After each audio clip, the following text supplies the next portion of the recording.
Running the meeting today. The mayor sends his apology, but he is under the weather today, so he can't make it. With that, we're going to open up the budget workshop for August 18th, 2020. And the first thing we're going to do is open up public participation. So this is where if anyone wants to make a comment on the budget, now's the time. And if there are any groups or special requests for any kind of money from the commission, this is the time when you would also want to speak.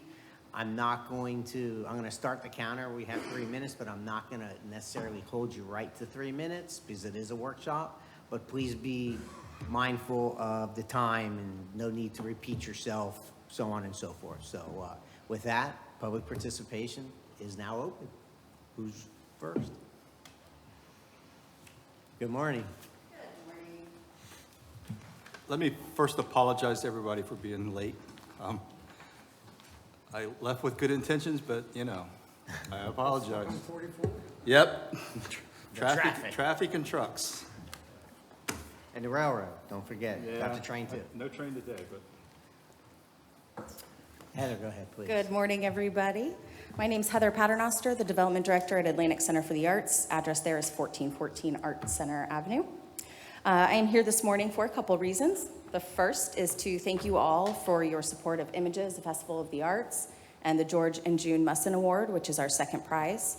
We really appreciate that and are looking forward to holding the festival January 27th, 28th, and 29th, 2023. And the second reason I am here is to talk a little bit about our Soundscape Field Station in partnership with Canaveral National Seashore that the Commission has supported for the last few years. Share a little bit about what happened last year and request support again for our 2023 residency. So last year we welcomed Mary Edwards, who is a sound artist, to Canaveral to have a residency for 3 weeks at Doris Leeper's house in Eldora. She, through her work, she collected feedback from visitors and other groups that were invited out to do sound walks and field recordings with her. That culminated and will be published in a book, a musical composition documenting the park, and will be available through our website and the Canaveral National Seashore website as well. So it was another big success for us for this one-of-a-kind program. So moving into 2023, we are welcoming a Swedish artist named Jacek Somolecki, and this is another sound artist. And the dates for our residency will be February into March of 2023. So the intent of this artist is to build a soundwalk composition designed specifically for Canaveral National Seashore. This composition will be downloadable as well at the Seashore's Visitor Center, our website, and being able to be played on smartphones and things like that. So folks who are visiting the park can go through and hear those sounds as they're taking that walk. So it's a really unique project that we're having. And one of the initiatives that this artist will take is to bring in the younger generation and have them explore the park and the sounds with the artist. So we will again be gathering our community for this awesome opportunity and appreciate your consideration for support of this program. So thank you. Thank you. So it's a budget meeting. Is there Yes, a specific? there's a request, yes. That should have been, I emailed that to college, so it's for $2,500 to support our program for 2023. And we did do it for this past year. Last year and the year before as well. Right. Okay, thank you. Thank you. I forgot one quick item. I need to have the roll call. Kelly, please make the roll call. Vice Mayor McGurk, Here. Commissioner Hartman, Here. Commissioner Clody, Present. Commissioner Sachs, Here. and Mayor Owen is absent. Thank you. Thank you, Kelly. Okay, back to public participation. Any individuals or any groups want to request any amounts?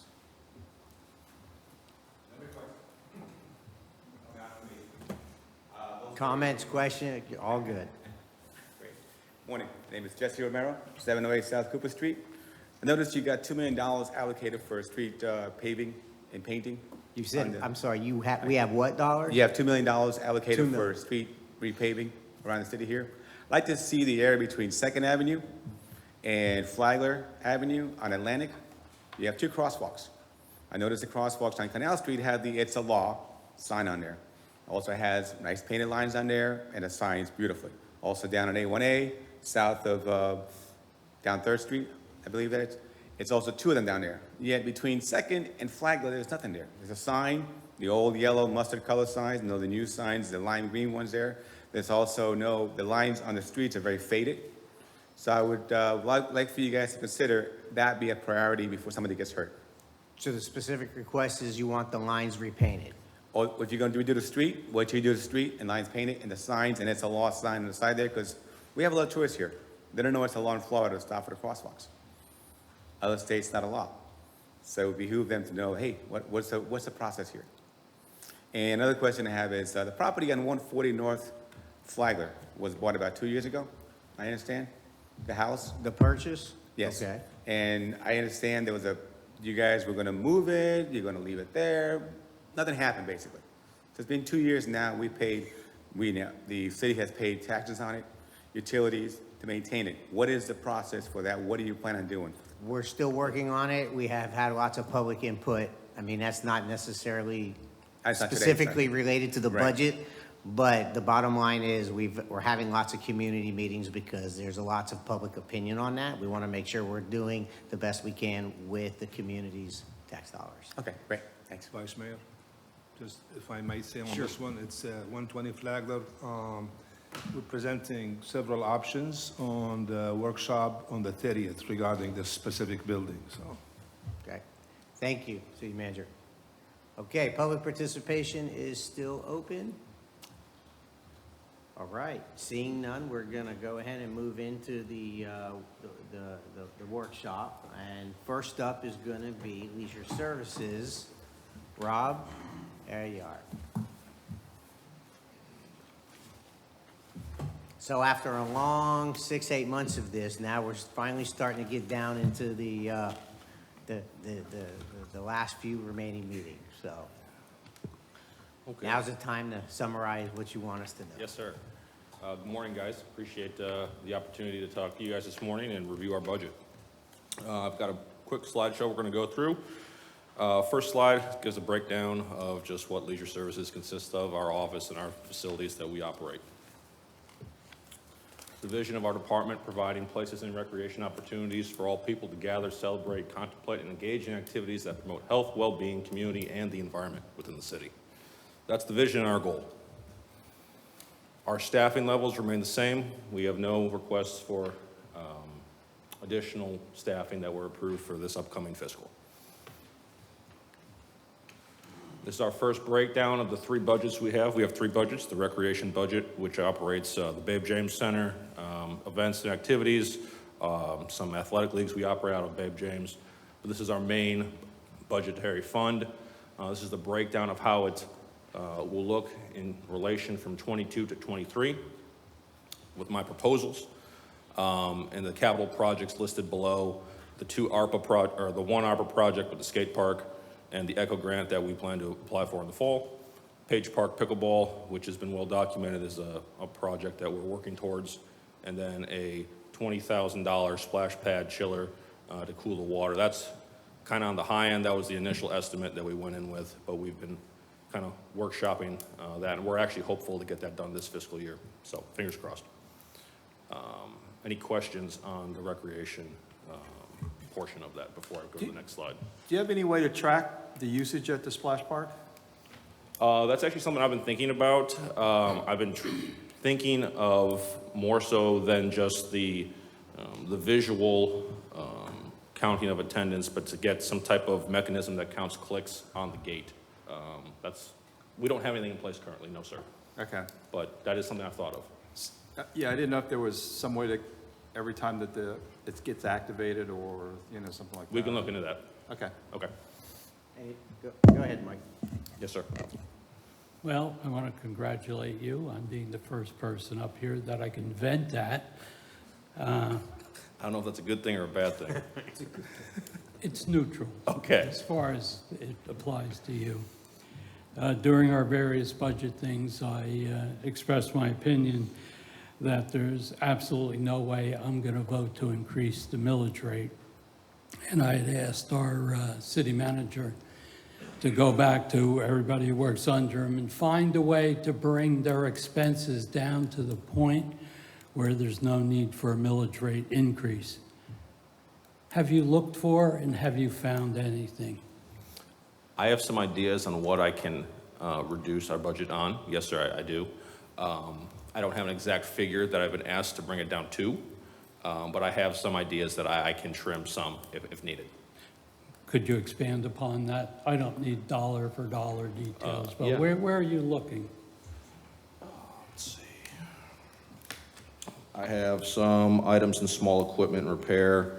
I have some items in operating supplies. That's just in this budget. I also have some items in our other two budgets I've looked at as well. So I can elaborate on details if needed. But those are the main two items I have in the leisure budget. I also have the sports complex and the Brandon budget as well, that I've got some notes for potential cuts or potential changes from what was in 22, proposed for 23, so I know where to look if needed. Okay, but we're going to have to go into those details at some point. We don't have to do it now, but we got to do it before the final budget I guess comes what I'd out. ask is to know a figure that I need to reduce by, so I know where to trim and I can allocate, resources best appropriately to reduce those costs. Okay, to the city manager. Yes, sir. I know we spoke briefly about it after the last budget hearing. Do you have a dollar amount that reduction would have to come to? I don't have an exact dollar amount, Commissioner Colodi. I need to get a specific direction from the commission overall, collectively, on the amount that they want me to reduce. I have indicated that there is some funds that it's in the general fund right now for the expansion of the fire station at 53. That fund, as you recall, we are in the purchase or in the process of purchasing the property adjacent to the fire station. If that happens, that 500,000 will be available. And that's strictly from the general fund. But the whole idea of this workshop is for the commission as a collectively to give the city manager the direction on reducing the budget. So, but I'm ready to do whatever the commission decides to do. Okay, then my next question is to the rest of the commission. Mayor's not here, unfortunately. Can we give that direction to the manager now, to provide me with that information as to how much would have to be reduced overall out of the budget to maintain the millage rate that's there right now? Is there any support for that, or does the commission want to continue to increase the millage rate? Okay, so what I think I'm hearing is a Commissioner Colodi would like the dollar amount, like to know the dollar amount that would need to be cut from the budget so there's no increase in the millage rate. That's a different question than what your last question was. So how do people feel on having, I think that's a pretty basic number. I have no issue with the actual number overall that needs to be to let us know what we would need to reduce for the millage rate not to be increased. Now, any opinions or any thoughts on that from the rest of the commission? Vice Mayor, I think it's worth discussing.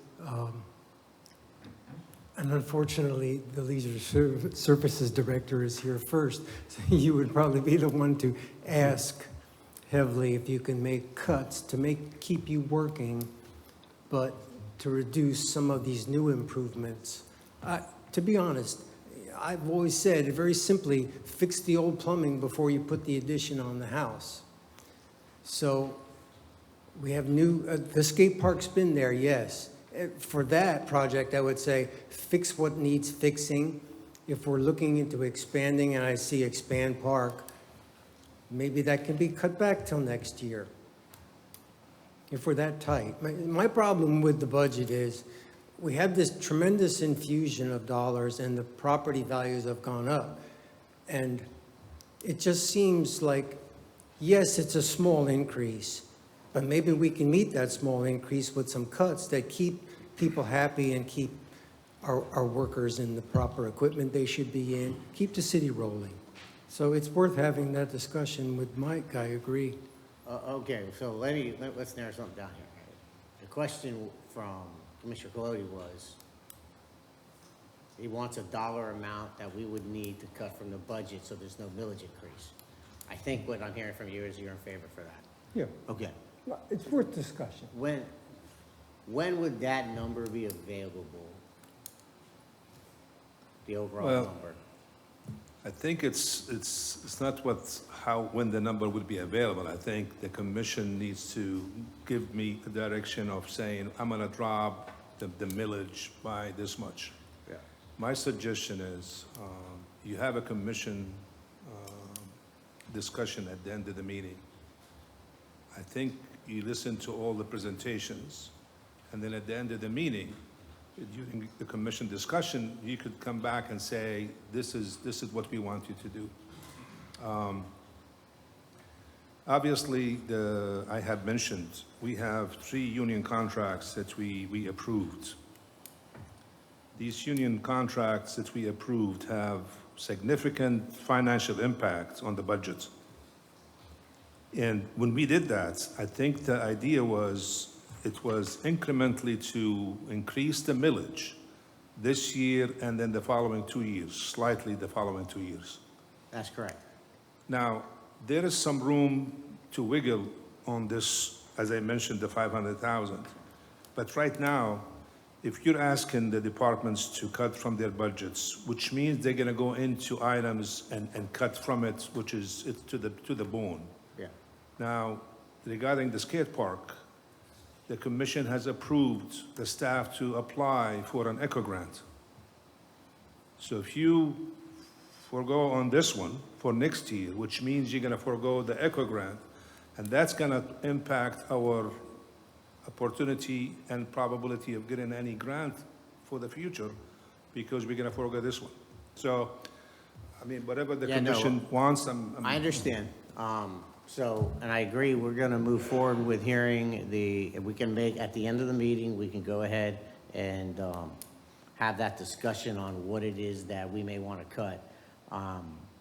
But just to clarify, I think that so the complexity of Commissioner Colodi's question was clarified by the fact that we've already approved certain budget increases with the unions.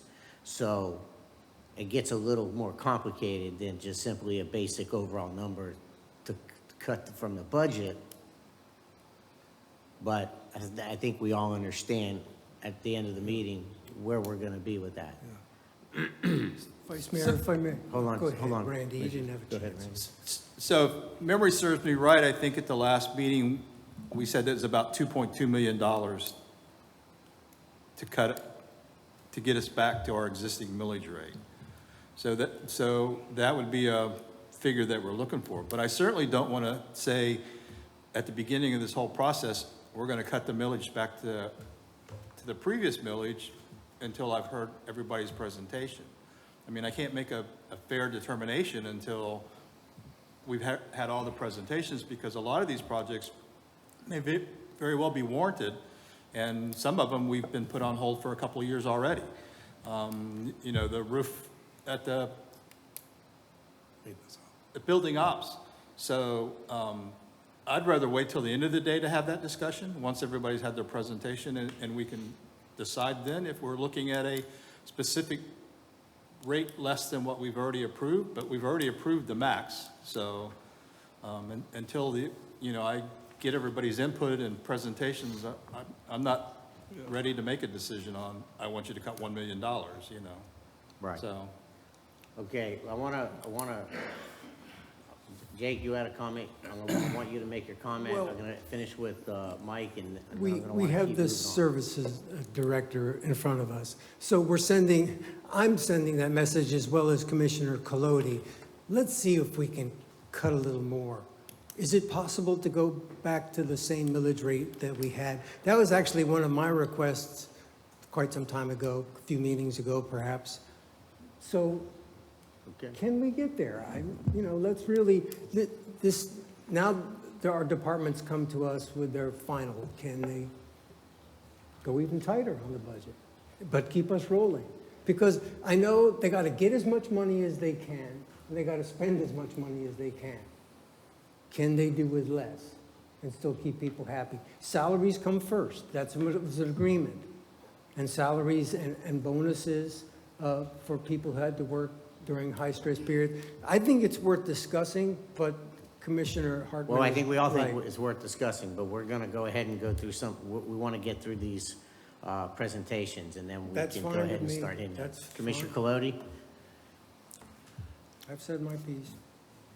Well, I've been saying my piece for the last couple of meetings. We've talked about the budget, that I think it's a very myopic view of where our citizens are these days.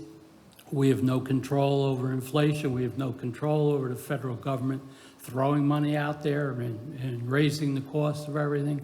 But we do have control over our own budget. We get a lot of additional income from homes that have been built that are included, that income's included in here.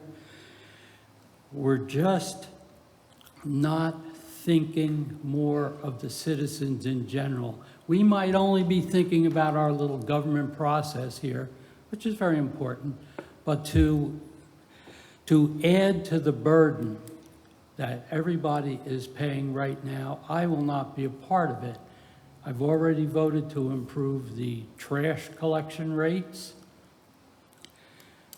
We have plenty of other things in here. We're talking about increasing, just because you happen to be standing here right now. I look over the first page of what you have, and it's a 22% increase in the budget. That, to me, is not acceptable in these times. I'd love to see the budget cut, but as the Vice Mayor has said, we've made commitments along the way, all of which I will honor. But I've always questioned some of these other non-salary things that maybe we should be able to put off. Yes, there's a fine business plan where you have to replace things every now and then. We got to look at that, but we got to take into account the overall state of what our people have to pay for. That's what we have to do. You go back to the last time we had a pretty good-sized depression, this budget in this town, and this millage rate dropped significantly. And yet here we are with a beautiful city, well-maintained, well-taken care of. This is the wrong time to increase the millage rate. I've asked all along that we keep things to the bare minimum. If the rest of the commission doesn't feel that way, so be it. I'll still vote no. Okay. That's it. Thank you, Commissioner Colodi. Okay. Rob, you're good? All right. Done with your presentation, or where are you at? No, we're Okay. not done. Okay. We got plenty more left. Just, Okay. I'll rapid fire through it. No, my apologies. I thought You're we were okay. taking comments. I didn't mean to interrupt you in the middle of your. No, you're fine. Go ahead. This is kind of a breakdown of what the Brandon Center and the budget will look for. So there's three budgets. This is the Brandon Center budget, which is separate from the regular recreation budget. So obviously there's the increased personnel costs as well. So this is just what's proposed in the latest version of the budget that I received back from finance from the last round. So like you guys have said, if cuts are needed, we can make cuts. You just give the direction through college, comes downhill. We'll make whatever you guys say happen. So as you guys can see in the 2022 revenue generated, $178,000 generated by the Brand Center this fiscal year alone. This fiscal year still has 2 months remaining. That figures as of August 3rd. That's the highest year the Brand Center has ever had to date since 2017, since it opened. So we've had a ton of business coming in and out this year. So just I want to throw that out there that rentals are returning, coming out of COVID. We're very busy. The staff there, Shauna and Greg, have done a great job. We're booked. Many of the weekends of 2023 are already booked for the center. So that's the Brand Center. That's just some revenue comparison like I talked about. This fiscal, we've already brought in $216,000, which for the 3 facilities at the Brandon Rents, including the Center, Live Oak, and Coronado. So 216, and you look at the comparisons for the historicals, the highest by far. Just a total number of reservations for your reference to show the volume that is incoming. Sports complex. These are the figures for the complex, slight increase. One thing I do need to hit on, we have a sandblasting project for our bays at the complex that we had budgeted for this fiscal in '22. It's $90,000 that was in the budget. We advertised through purchasing with a solicitation. We had to re-advertise this past month, and it's not going to be complete in time for the fiscal year. We need that money proposed to roll or carry somehow to next fiscal year to complete. The money hasn't been spent, it just needs to be carried over. The project is in process, it's just not going to be complete in time to be done. So that's my sports complex. So, Hold on, Go ahead. can we go, let's go Yeah. through and then Yep. come back. Thank you. These are the capital items at the sports complex. The track resurfacing project was an ARPA-funded project as well, similar to the skate park. Some quick accomplishments from this past fiscal. Continue to increase our programs offered throughout the department, including summer camps, one-day fun days, youth basketball, seasonal camps along those lines. Installed a new air conditioning unit at the city gym. You guys can see the list up there. We've had quite a busy year. We're looking forward to continuing that moving forward. Some quick goals, big things. Rec Track, which is our new recreation software. We're currently in the transition phase from our old software to the new software, which was approved by you guys. Continuing the skate park and sports complex track resurfacing projects, and then hosting internal events at the Brandon Center. And those are just the main goals that are listed so far on there, pretty much. So, questions? Thank you, Rob. Randy, go ahead. so on the sandblasting, the bids that you got back, are they comparable to what we budgeted for, or? The bids we got back, the issue we had was inconsistencies in the bids, where some companies provided a specific spec on the pressure that they would apply to do the project, and some provided a different spec, so it wasn't apples to apples. Right. So we went back and we fine-tuned what we were specifically looking for, so those inconsistencies wouldn't happen in the new solicitation. So we budgeted $90,000.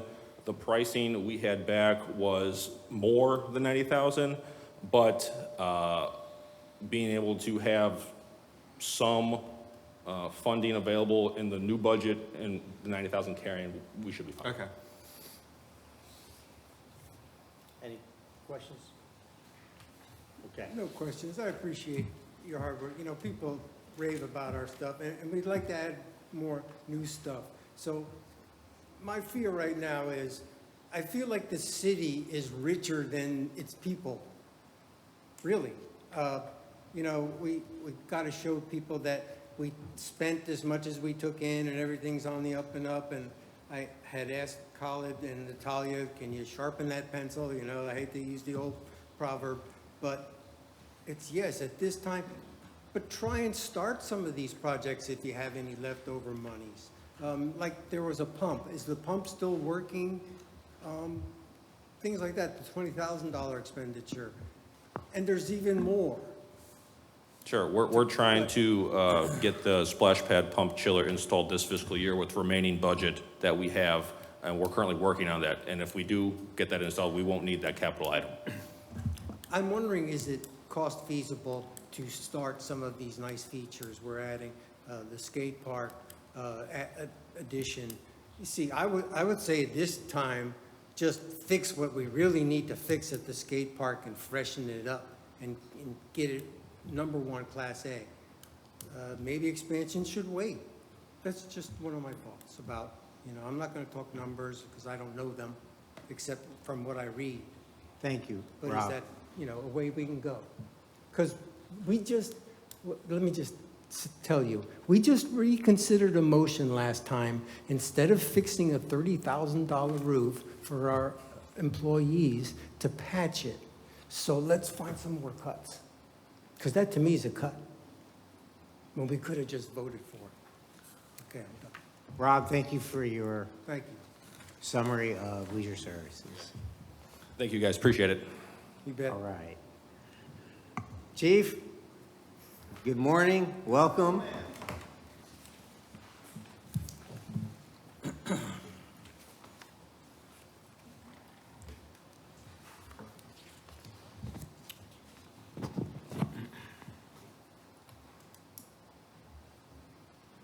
Well, good morning. This is probably my, or it is going to be my last budget hearing with Jake for sure. So look forward to seeing you on the other side of the dais, I imagine, in the near future. But thanks for having us. And I think this is this is a follow-up to a meeting we had back in January.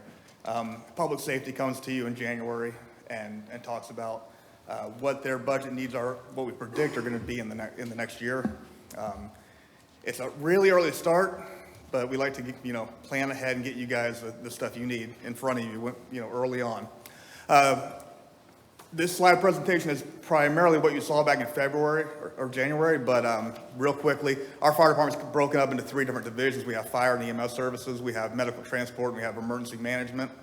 Emergency management being just a small part of the budget, so we don't really speak on it too very much because there's never a big increase in that until Cat 5 rolls down Flagler Avenue. We're kind of limited on how much we spend in that department.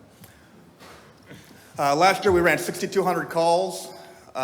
We transported 2,039 people to the hospital. If you look at our EMS runs that we ran last year, that's 59% of the people that we made a house call to, we transported to the hospital. Not evac ambulance, not Edgewater Fire, not Port Orange Fire. It was our ambulance. Our ambulance is, and we'll talk about it in just a little bit, but it's funded fully by transport revenues and reimbursements. So there's no cost to the taxpayers for the ambulance service we're providing. It is in the black because of the transport revenues that we receive from insurance companies and reimbursement. Through our fire performance measures, we continue to seek compliance across the board. All our businesses get touched every year. The inspectors are in there doing what they're supposed to be doing, catching fires before they happen. And not even speaking anecdotally, my fire marshals tell me stories of things that they find that surely would have been something within the next 6 months. It would have reared its head and been something. We would have lost business because of it. So they're out there finding things that the business owners are either trying to. I wouldn't even say they're doing it maliciously. They just don't know. The business owners don't know. Our fire inspectors are in there finding those things and catching them before they burn down, which is huge. It's a big economic engine for the city.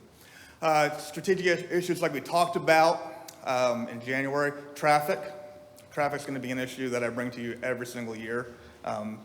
It's not just the fire department, it's everybody. Everybody is dealing with it. If you drive past Station 50, you'll see 4 new traffic lights that are darn near complete. Thank you to the commission for approving those. Those should be active in the next 3 or 4 months, I'm hoping. That'll be a huge safety increase for the driving public and our interaction with them. Obviously, we have the inspectors out there doing what they're doing with the aging fire systems, catching all these condos that need to, their systems updated or need them maintained in the proper order. Big strategic issue for us is the status of countywide EMS. EMS being a huge part of what we do, we have relied on evac ambulance to supplement that as part of the 2-tier system that we run for EMS. They have a standard that they try to meet, but it's not the standard that I think the commission wants, and that's why you approved us jumping into the EMS transport, and it has improved the quality of life in New Smyrna immensely. There's the delays in transports, the delays in waiting for an ambulance to come from Daytona to get somebody 3 blocks to Fish Hospital or Advent Hospital is a huge improvement, and we're doing that at no cost to the taxpayers. So that's a win in my book. Quality training is another issue that we have on our strategic plan. We do not have any kind of training division. We have no training chiefs. We have nothing like that right now. I have a 54-person department, and training is basically done at the company level. The lieutenants are actually doing the training. There's no FTOs. There's no training group. There's nothing like that. And of course, expansion and annexation we'll talk about in the very next slide. Back in January, I brought this to you. I'm bringing it to you one more time. This is every response that has happened in the last 6 years west of Sugar Mill Drive, including Sugar Mill Drive. So Coastal Woods, Venetian Bay, all those other smaller projects out there. If you look over the 6-year period, you'll see an increase of almost double the calls. That's fire and EMS calls. This is not something that I'm bringing to you to act on today, but I'm planting a seed that over the next 5 years, this is something we're going to need to look at. The growth out west, the growth of everything west of Sugar Mill is increasing. Our call volume's increasing, and I think this is something I want to put on your radar to start talking strategically. Jason's looking at something. Chief? You got it? What's that? You were peering, so I want to make sure you had. Okay. You gotta go to the doctor, get a new set of eyeglasses. All right. Sounds Vice good. Mayor, mind if I have a quick question? No, hold on, let's listen to the presentation. All right. And then just write your thoughts down, and then we'll hit Okay. the questions and comments. Absolutely. Real briefly, medical transport. Like I said, we did 2,000 transports to the hospital last year. Our reimbursements were $631,000. The cost to run that ambulance, including manpower, fuel, tires, Band-Aids, everything that goes on that truck, is $569,000. So you've improved the quality of life with that ambulance. You've improved the response times within the city of New Smyrna Beach, and you actually made a little bit of money off of it. I never promised you we were going to make a fortune off of it, but the fact that we're operating in the black is huge for me. You know, how can we? It's a win-win. We have better quality of service, and we actually are breaking even, and then some. Notable budgetary request. In this fiscal year, we're not asking for any fire trucks, anything big like that. What I am asking is that we continue to have discussions about what is the long-term plan for vehicle replacement. Me coming to you every couple of years asking for a $600,000, shot in the arm for a fire truck is not fair to anybody. It's not fair to the taxpayers. It's not fair to you guys to have to figure out where you're going to come up with that $500,000 plus every year. So we need some way to smooth that out, whether it's a lease program, whether it's a piggy bank that we can put the money in. There's got to be some kind of plan where we can level out this $600,000 fire truck over a longer period instead of it being a one-time purchase. The training chief position is what I brought to you in January. It is not in this current budget. On page 90 of the budget report, you'll see that we actually have what's listed on there is 4.5 added positions. I'm not asking for 4.5 positions. That was a misunderstanding between us and finance and HR at some point. Truly, all I'm looking for in personnel increase is a single training chief in charge of training. He's a 40-hour person. He or she is a 40-hour person, and that's one position. The only other position I'm asking for, and you'll see at the bottom of the page, is a half of a position for the fire administration, fire safety.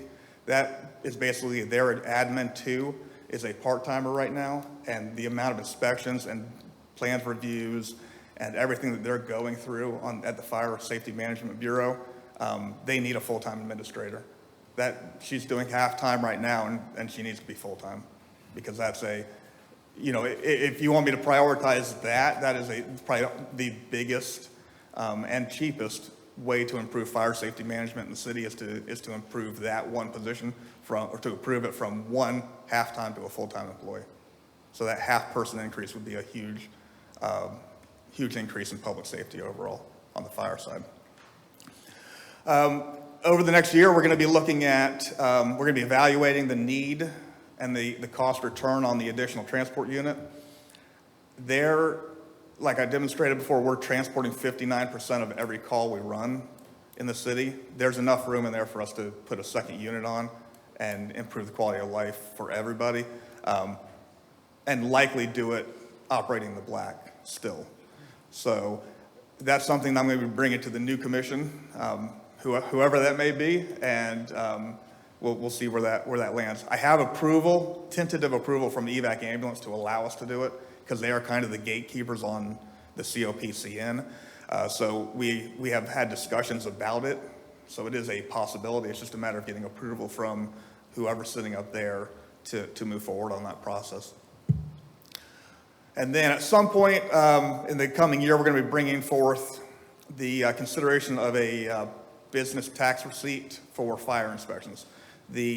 We're going into businesses and doing inspections just like the building department does, and the taxpayers are bearing the cost of those inspections. They're paying for the inspectors to go into the businesses and to do the inspection. And we believe that the business owner should bear the cost of that fire safety inspection on an annual basis, so, as opposed to spreading it out across all taxpayers.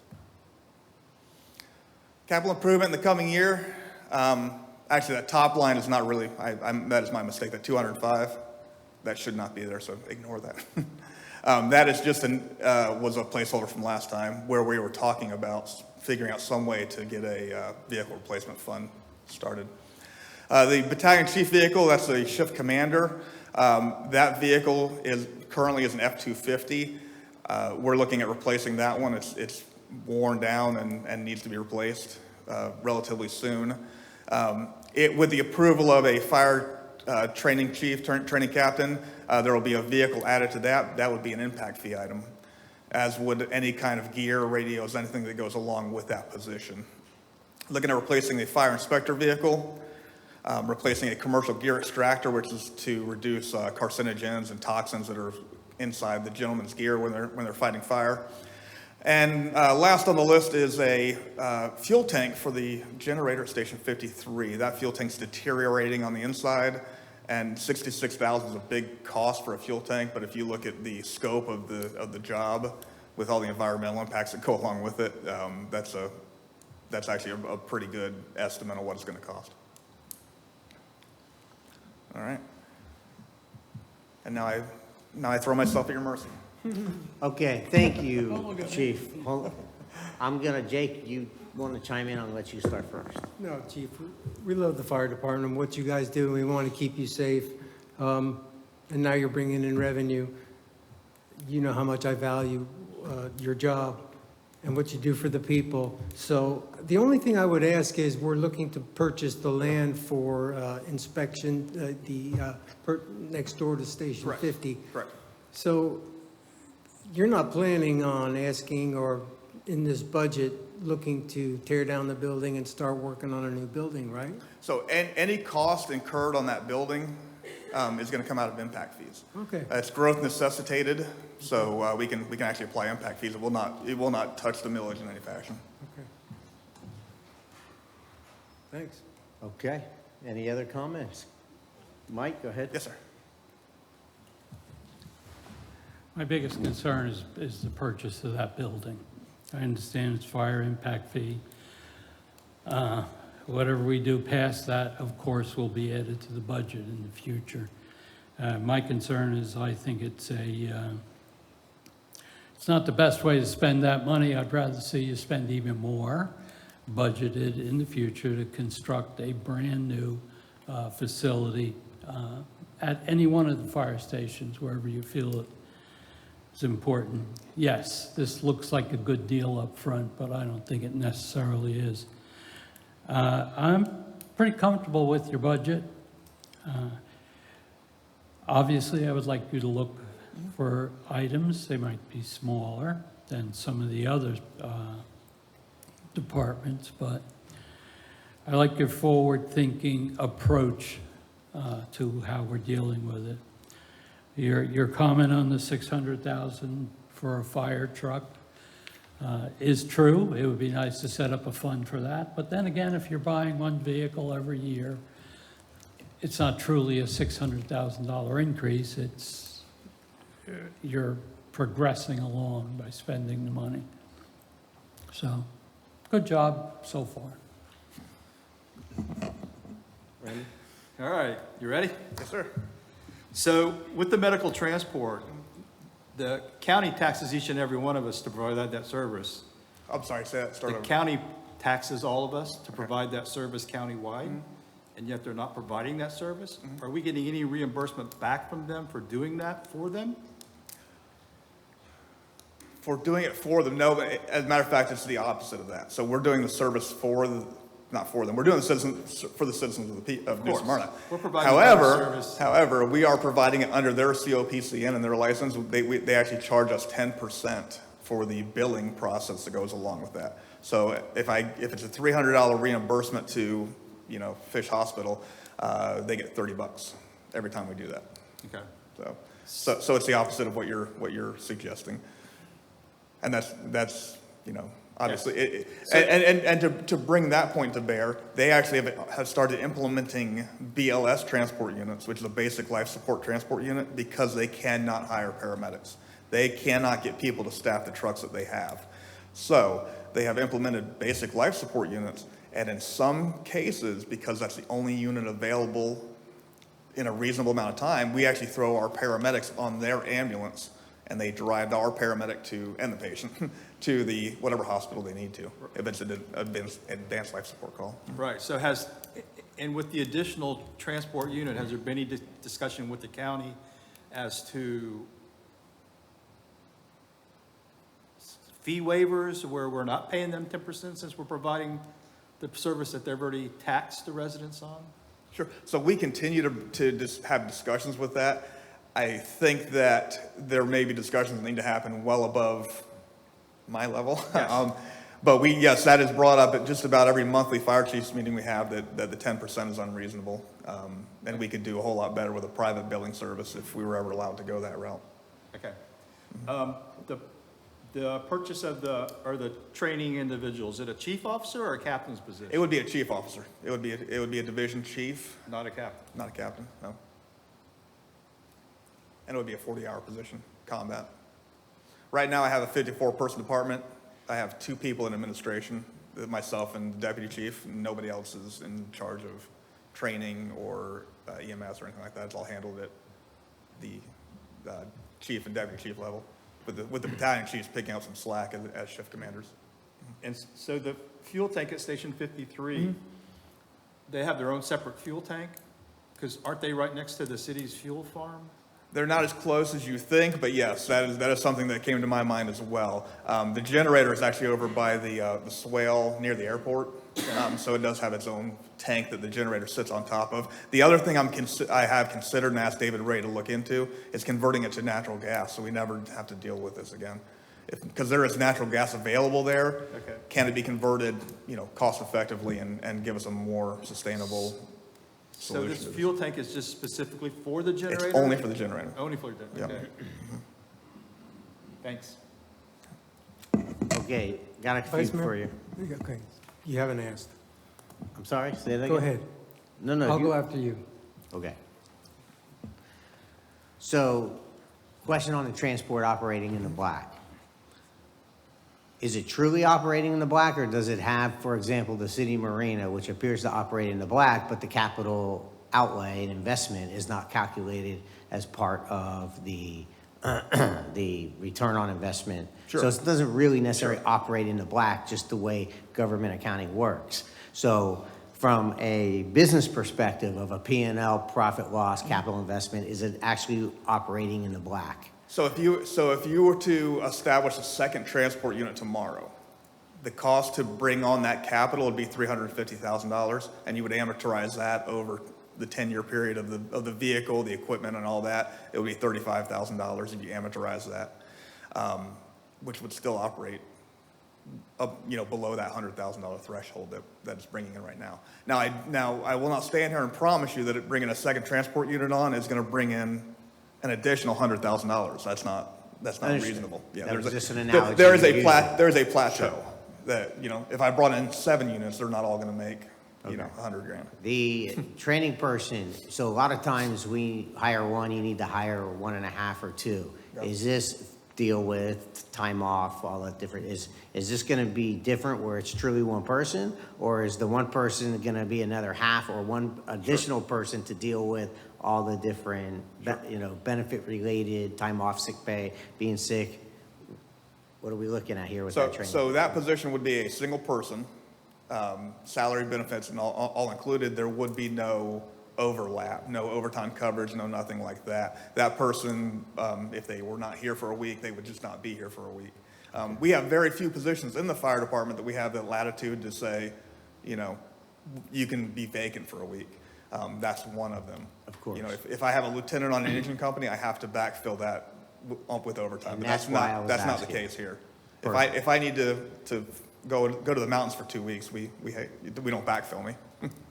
Okay, good. The reference to the half position, you have a half position that you're taking to a full-time position? That's the request. Okay, all right.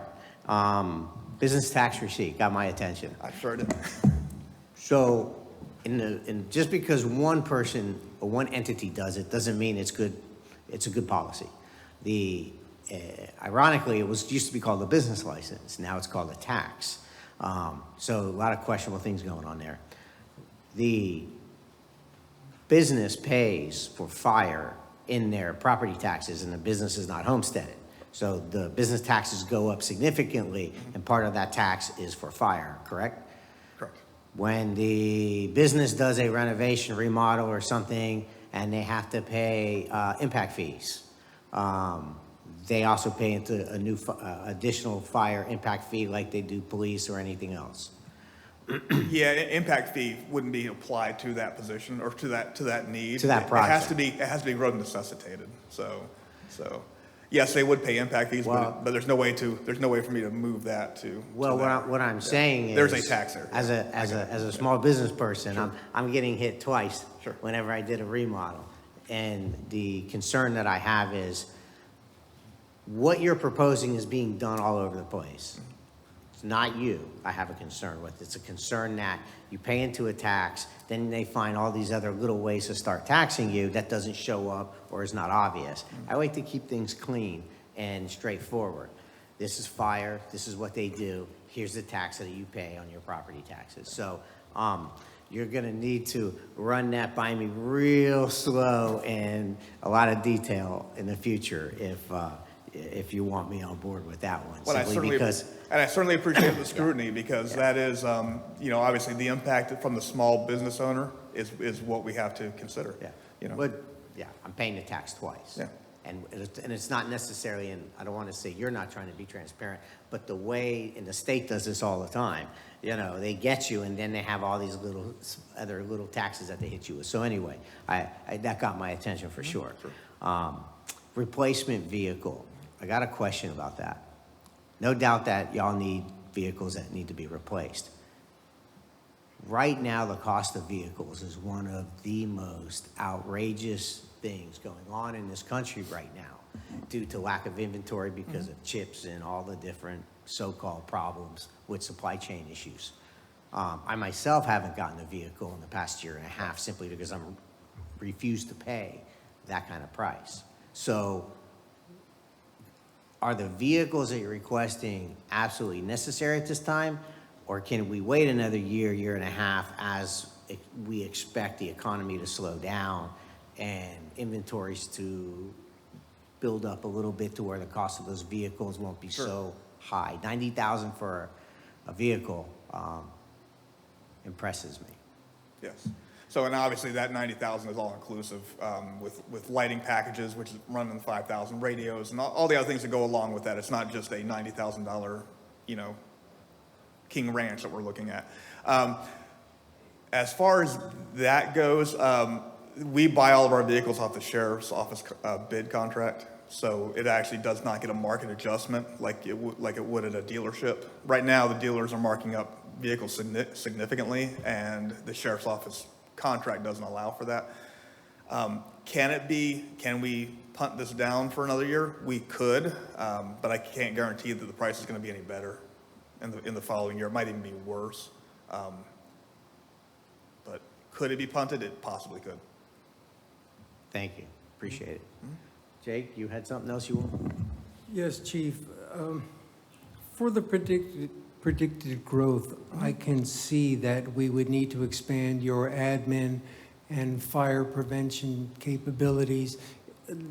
The purchase next door seems to make good sense as your, that's your stronghold, the center of the system, and that's where headquarters is, do you really need that space? Or can you have that space at another station around the property? Knowing the size of the properties of the other stations, can we put it there? Since we already own the land, can we save money there? Sure. So what could happen, so right now I have 4 people occupying a space that's probably 12 by 16. And I don't quote me on that, but it's pretty small. And there's 4 people occupying it. The initial request was for about a $500,000 plus expansion at Station 53. There's enough real estate there to do it, but it eats up a little green space, and then we're pretty much maxed out on how much we can expand there. This particular purchase at 1400 Finley, because of the way our campus wraps around that property, it just made good sense for us. If not for that, we would have a house basically inside of our campus, which we have now anyways. And the fire department does not make great neighbors.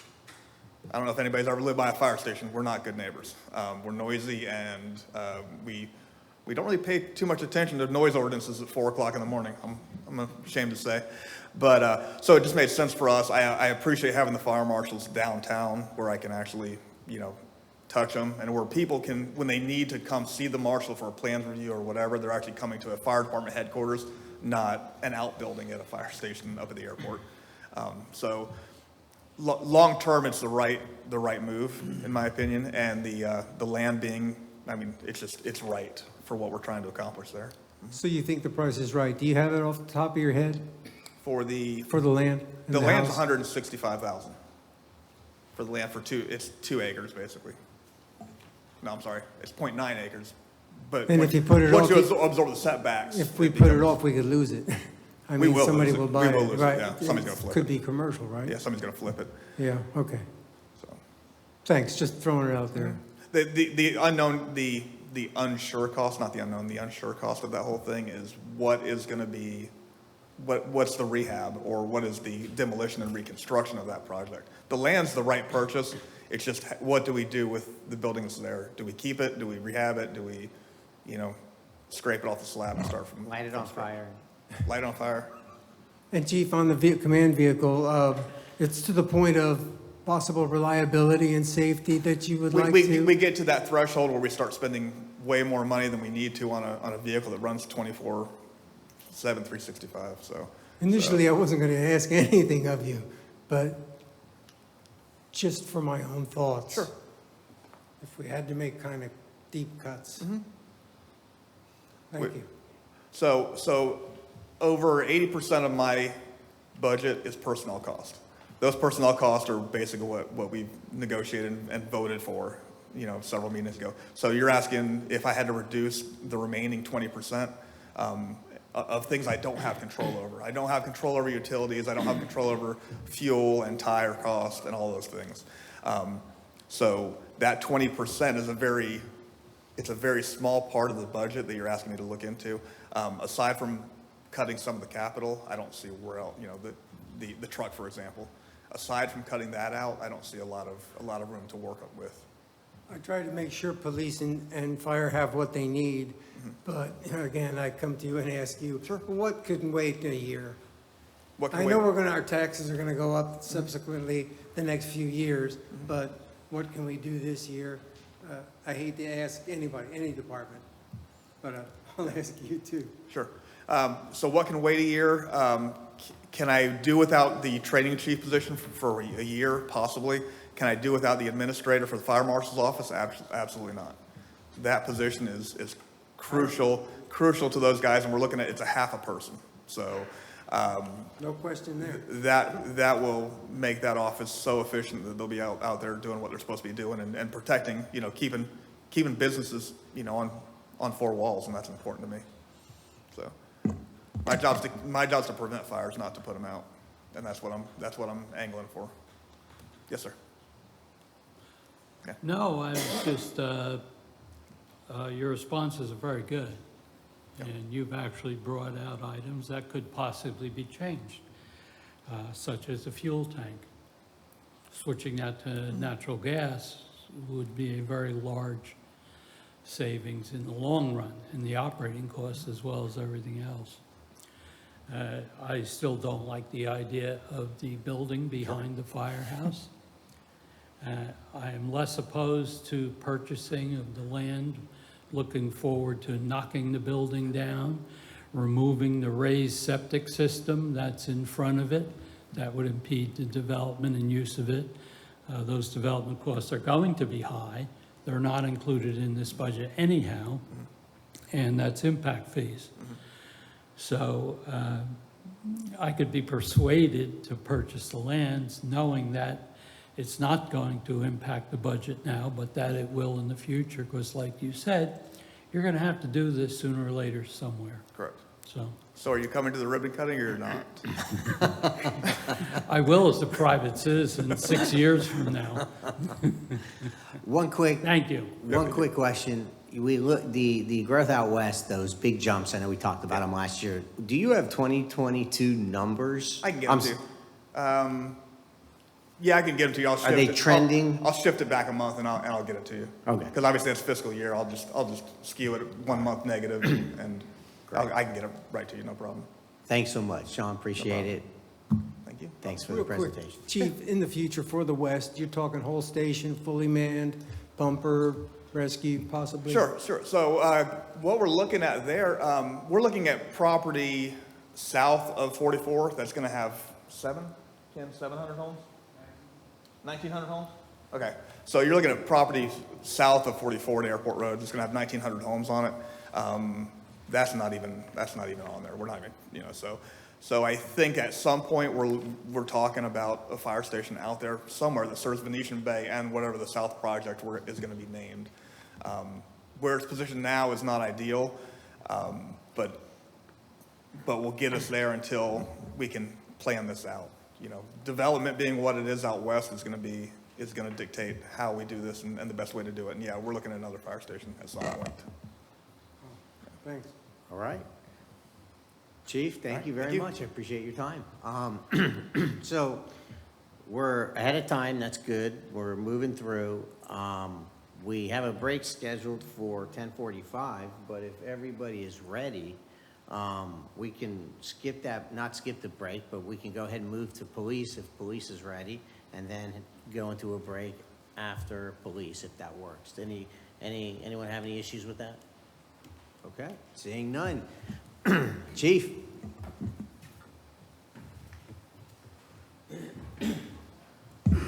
Welcome and good morning.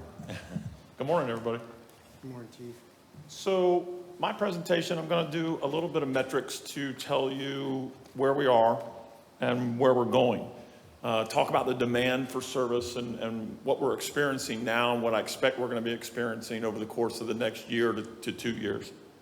So for this first slide, what we're seeing is a trend for the calls for service, our demand for service that the public is asking of us, and our proactive police responses is dramatically going up. I did the year-to-date call volume for yesterday, and we're already at 47,169 calls for this calendar year as of yesterday morning. That puts us on pace to be at about 75,000, a little over 75,000 calls for this year in 2022 by the end of the calendar year, excuse me. In addition to that, we're experiencing some more demands on service that we weren't really prepared for. And I'll give you an example.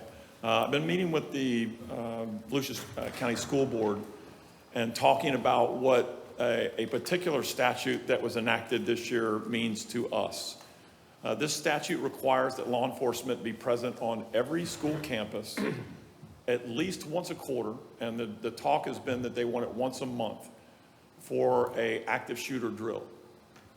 So we have, I'm going to set aside the high school campus because they have a school resource officer from the sheriff's office there.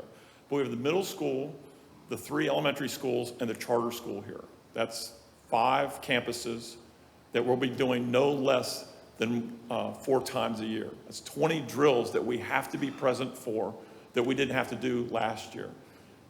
Depending on what the Marjorie Stoneman Douglas Commission decides later on this year, that could be as much as once a month. That's a demand of service that we have not planned for. And as these calls for service continue to go up, and you know, with all due respect to my brothers and sisters in the fire department, we're running 10 times more calls than what they are with virtually the same amount of personnel. We're literally running from call to call to call, and that only is expected to get worse. When you look at the number of building permits that have been issued from 2021 or 2020 to 2021, they went up by thousands of building permits. The numbers that I have for that is building permits in 2021 went up 624%. There were 485 building permits issued in 2020 and over 3,000 issued in 2021. I don't see that changing as we move forward. When you look at the development that is being approved and built, particularly out west, we have to look at this in the police department and figure out how we're going to account for that demand of service. Everybody that moves out there, I mean, we all understand that we're largely a residential city. There's not very much industrial and business that takes care of the city. It's residential. That's a huge demand on services. Our top 10 calls for service in New Smyrna, and these are just the top 10, account for 12% of the overall calls. For instance, on the top one, suspicious person incident, we've run to date over 1,500 calls for that. Business alarms are killing us. We're over 500 false business alarms already for this year. Reckless drivers were just under 500 of those calls, and that's just so far this year. These numbers continue to go up. I'm gonna spend a little time on this slide here. This is a slide that you all have seen before, and basically it says that for every officer that we have, that we're handling way more calls than some of our counterparts. I picked DeLand, Ormond, and Port Orange because they're the most like-sized agencies and population that is served to us. I don't compare us to Daytona or to Lake Helen or Orange City because they're just not a valid comparison. When we looked at the number of officers on there, we even drilled down more on that. We used data from all the agencies to show who are the actual call takers. So I'm not including the number of detectives or the number of administrative people. These are actual showing up every day, answering calls people. So we have about 30 officers, 31 officers, and our counterparts all show a little bit more than us. When you look at the population and the square mileage that we cover, we are far and away, we cover way more square miles. We're a city of over 41 square miles. DeLand's just under 18 square miles. Ormond's about 39 square miles, and Port Orange is just under 29 square miles. We're covering a lot of area with a smaller number of officers. So consequently, we're driving all over this city all day long, back and forth. We have 2 beachside zones and 3 mainland zones. And I'm going to get to where we need to be a little later in the presentation. When we talk about population, sir, DeLand's serving, and I went with the 2020 census numbers, which are the most recent. DeLand's serving just under 34,000. Our numbers are 27,000 and change in the census. But nobody here believes that we're servicing 27,000 people. In any single day here, whether that be a Wednesday or a weekend, we're servicing probably closer to 50,000 people. Depending on what event is happening here at that time, we could be servicing 60, 70,000 people. So when we look at the number of residents here, yes, we're somewhere between 27 and 30,000. But when we look at the demand for service, the demand for service here is caused by people who predominantly don't live here. So when we're getting those calls for service, we're running all day long, which brings me to what we see on a regular basis. This is, everybody talks about last spring break. This is not just last spring break. When we had the 4th of July, we experienced the same thing. We expect that we're going to see something very similar for Labor Day. We may see the same thing for any of the fall breaks, whether it be Thanksgiving break or the Christmas break. But this is what we're experiencing right now. The beaches typically in the summertime, throughout the summer, get closed for capacity. That's usually happening, depending on when the tides are, as early as 9 in the morning, but usually sometime during the day they close due to capacity. We expect that trend is going to continue. Our crime index. So for people that may be listening at home, each police department, each law enforcement agency in the country is measured on the same 7 crimes. So it's a generalized way of measuring what your crime index is versus another city. So in those crimes there are 4 persons crimes and 3 property crimes. Murder, rape, robbery, and aggravated assault are the persons crimes. Burglary, theft, and motor vehicle theft are the property crimes. What you're seeing here is a 58% decrease from 2016 to last year. This is a steady downward trend. We're a very safe city. Of those 7 crimes, to have be just under 400 of those crimes in a time where we're reading every single day that every city across the country is experiencing more property and violent crime, means that we're doing something right here. We're an intelligence-led policing organization. We use we want to work smarter than harder philosophy here. So we're using intelligence products, we're identifying who our prolific offenders are, and we're going after those people. That works. That's smart policing. We also have a very high clearance rate. Last year, our clearance rate in crime was at 57%. That's extremely high for police work across the country. Very proud of that. What you're going to see starting next year is we're switching from the uniform crime reporting process to the National Incident-Based Reporting System. So everybody's crime rate is going to go up. To give you an example of how I know that is, right now, if we go to a burglary call, and then there's a stolen vehicle, and then there's a battery or assault in that call, the only thing that's measured in that call in uniform crime reports is the initial call or the highest call, which is the burglary. Under NIBRS, what it does is it's going to give you a more accurate portrayal of what crime is. It's going to capture all 3 of those crimes. So instead of the 1 tick up, you're going to see 2 or 3 tick ups. And if there's another crime, if it goes down the road and it gets involved in a crash and there's a chase or whatever, then there's going to be yet another tick up there. So those numbers are going to go up. It doesn't really reflect anything more than a new way of measuring crime, a more accurate way of measuring crime. I think what you're going to experience here is in New Smyrna, we're still going to be a safer city. So we are an agency that is predominantly people and vehicles.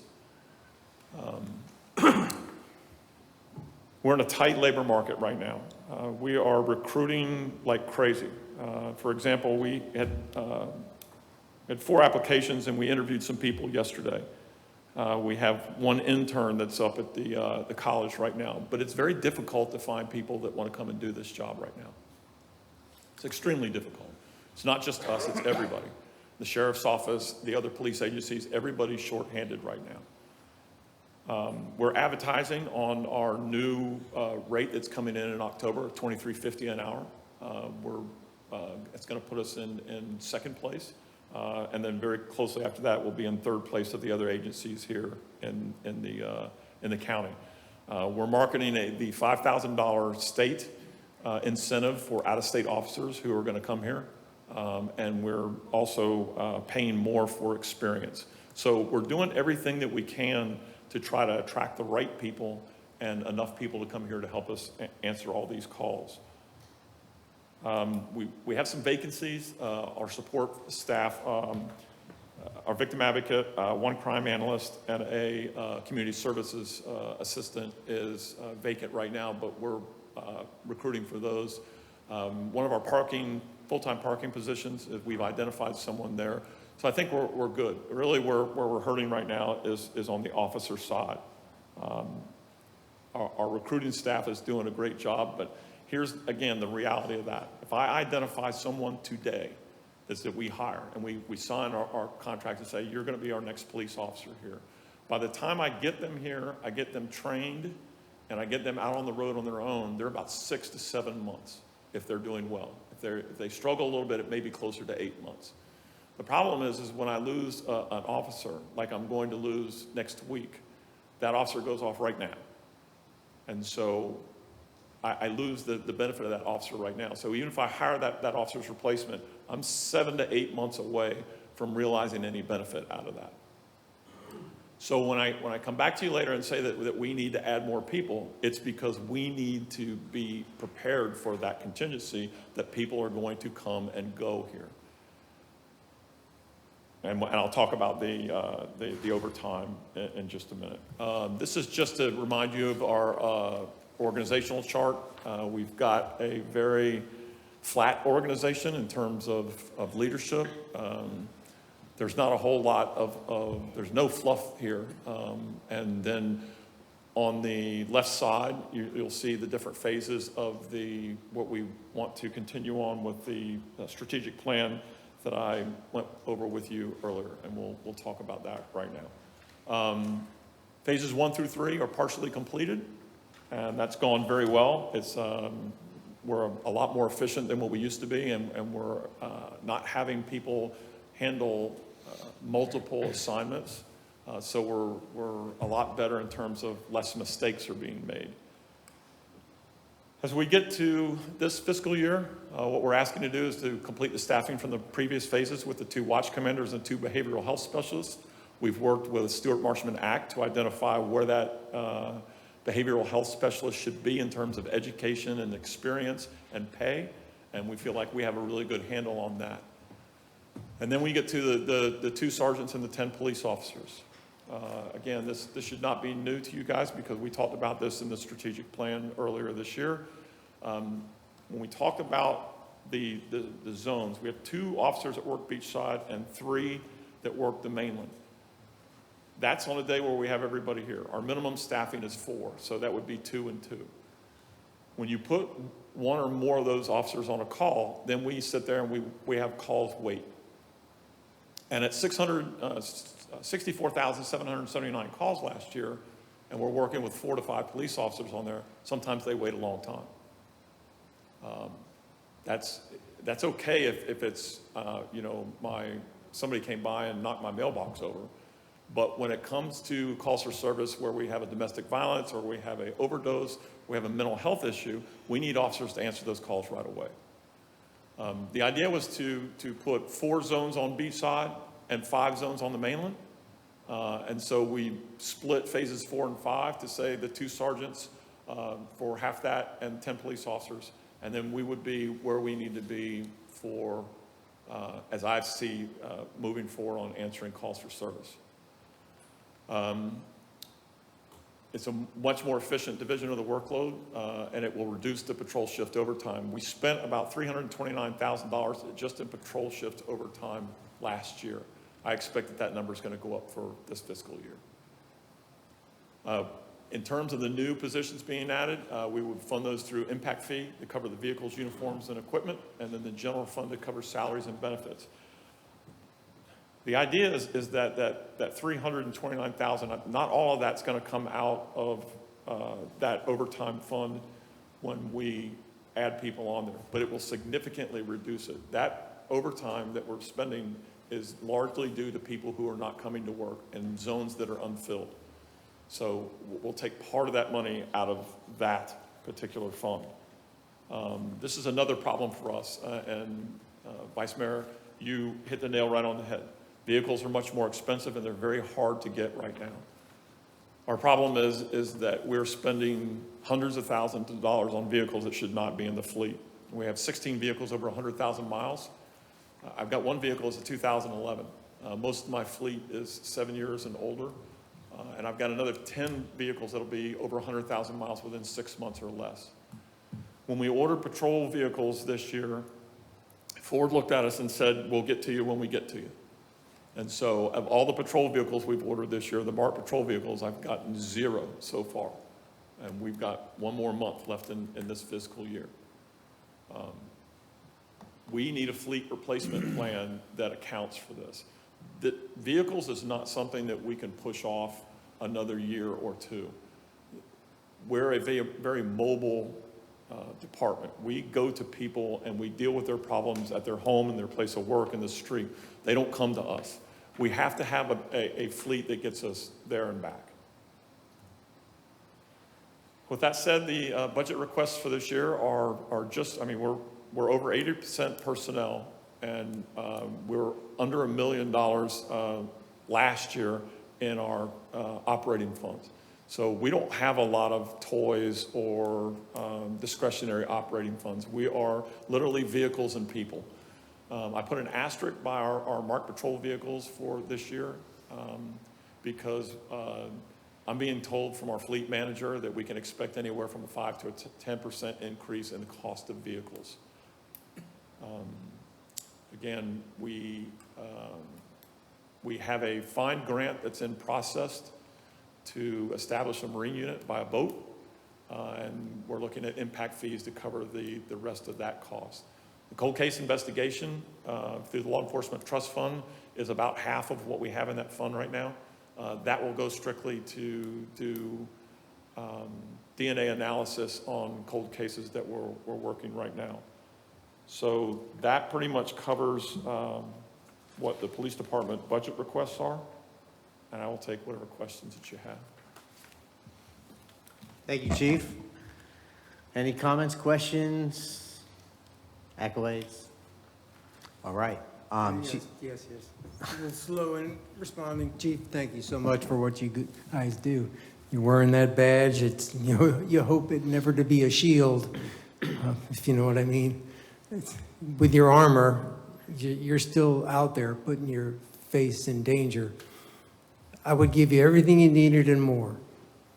My only ask for you is the replacement of vehicles, the worst of the worst, possibly knock off, but I wouldn't want to make your responses any unsafer or worse.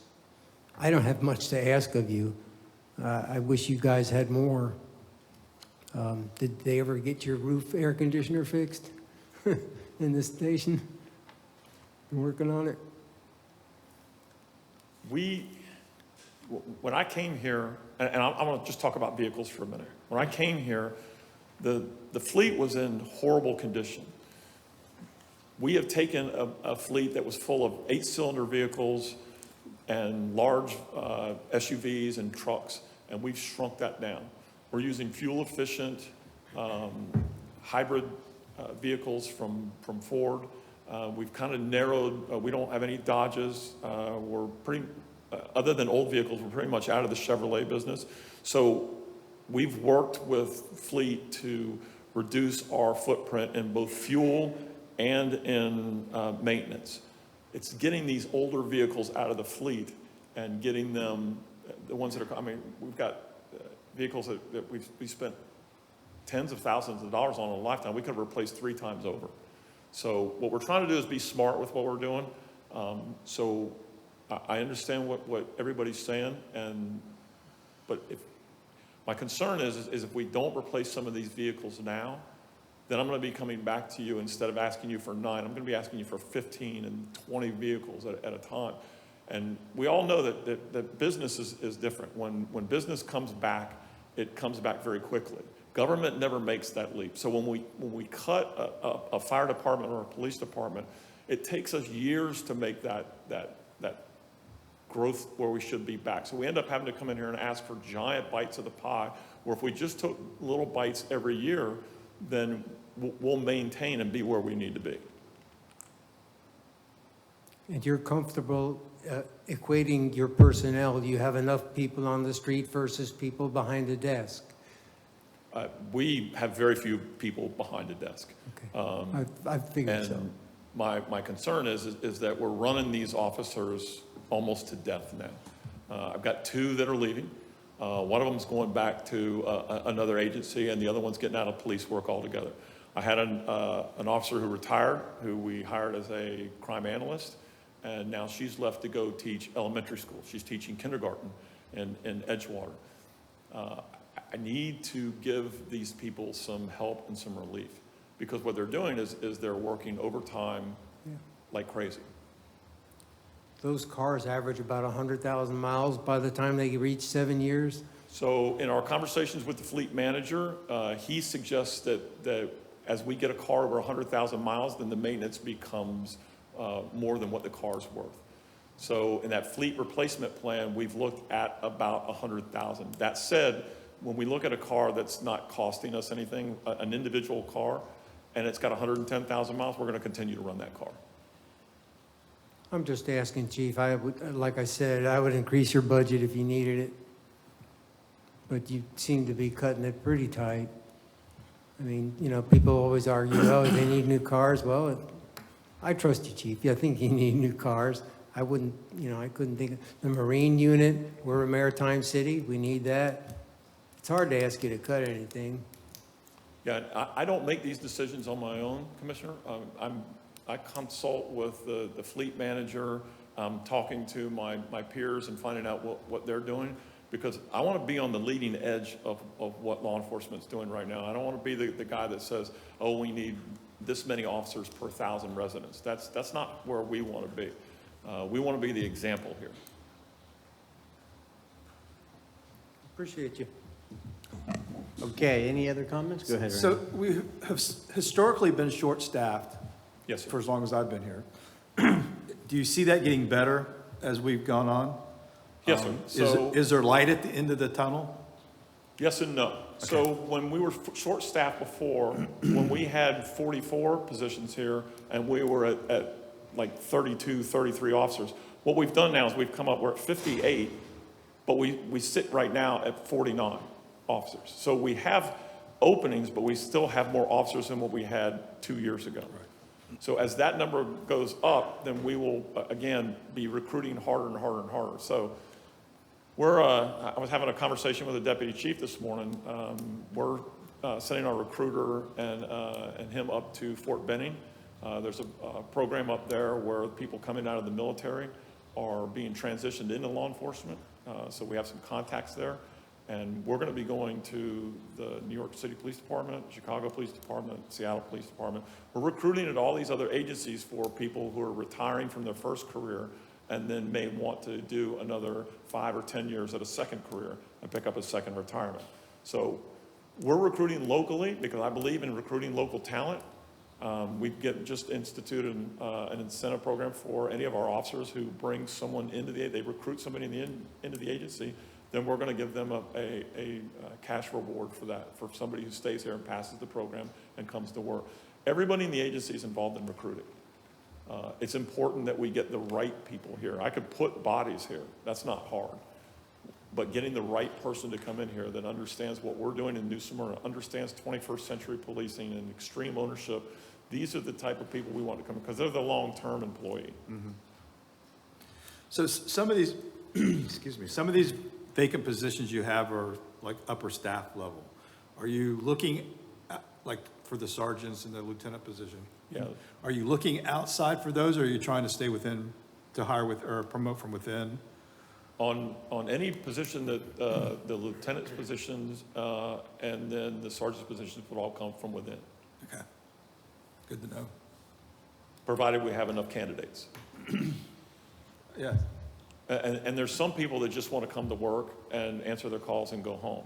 And there's other people that want to take a leadership role. Surprisingly, from when we all started in public safety, you want to move up quickly. A lot of people here don't want to do that now. There's the millennials and Gen Xers that just say, I just want to come in and do my time, and then I want to go home and have my time off. thank you. Mike, go ahead. I wish I could make a suggestion as to what you can cut out of your budget, but I don't see it. A couple questions.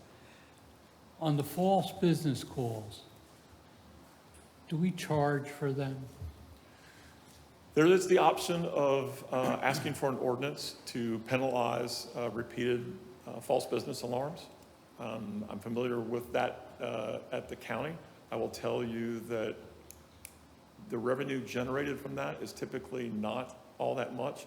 So if we have 500 false business alarms a year, and after say the third false business alarm, you want to charge them $50 or $100, even if all 500 of those were there, you're only looking at a small amount of money. I mean, it's not Well, going to pay for a police officer.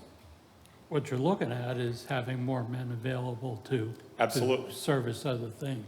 The idea for that is to make that a deterrent for a business that continuously has false Correct. burglar alarms. $50 in your pocket doesn't do you much good, but 50 out of theirs, they will notice that, and they will keep their equipment in a better shape. So I would be able to support an ordinance like that.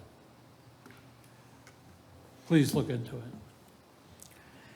One of the comments you made about changing how you're going to keep track of the number of problems we have, number of incidents. Yes, sir. I would have a suggestion that for the first year, to avoid having a uproar at the end of that year, that if there's any way you can keep statistics using both methods for a year, it would show how the increase is not your fault. It's just simply an accounting thing, because people would just look to that as a way to complain.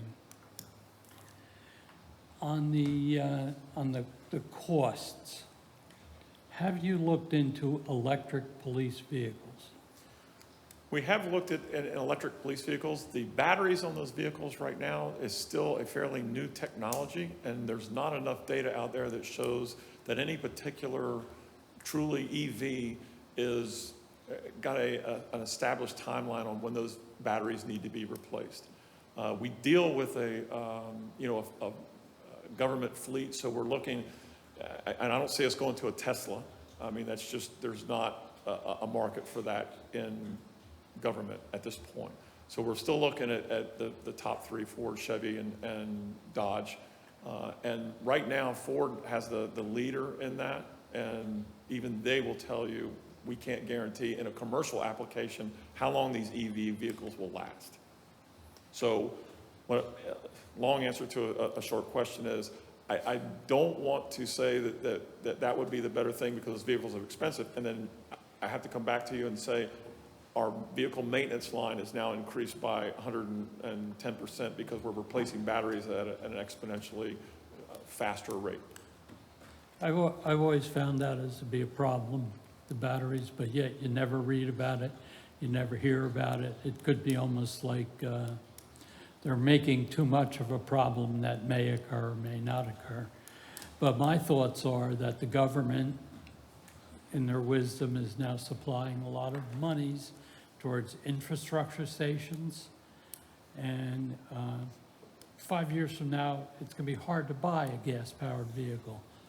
So we should really be preparing, and you should look into it more, especially for our maintenance department and the infrastructure. We should get that in place. Not going to help this budget out any, but I think that that's a direction we should go in. Look for those little pennies you can save, make me happy. So the only department I know that has an electric vehicle is the IT department. And I haven't checked with Thomas Farmer about what the status of that vehicle is. I only know this because they would plug it in at the police station, and I see them driving it every once in a while. I don't even know if they still have it or not. But they have probably the best real world experience in that type of a vehicle. Good. Thank you. Yes, sir. First, Mayor, I apologize, Chief. You didn't give a resounding yes to excessive false alarms for businesses and or residents that have them. And the question really is back to the fire chief. Sorry, Chief. Do you feel the same way that charges for excessive calls are warranted at this time? Yeah, I don't believe they're warranted on the fire side of the house, and we actually looked at this probably about 7 or 8 years ago, and it was not. Thank you. It was not I appreciate significant it. at all. Thanks for stepping up. Just to clarify, there is an ordinance in place currently on the books that charges for false alarms. For fire, for fire. For police. For police. Oh, for police, there is. Yeah, I remember For when we an put that alarm in. system. I was gonna bring that up. Oh, I thought that was glad on you the remember. books. And Chief, I forgot my question. Okay. Just to follow up with that last one, Sure.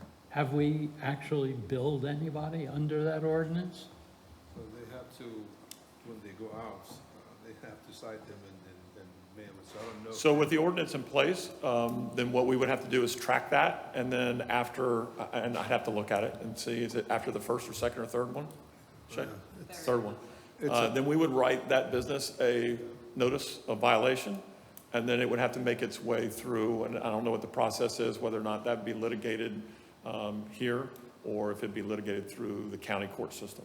It's a $25. But Well, I think we should follow our own rules Yeah.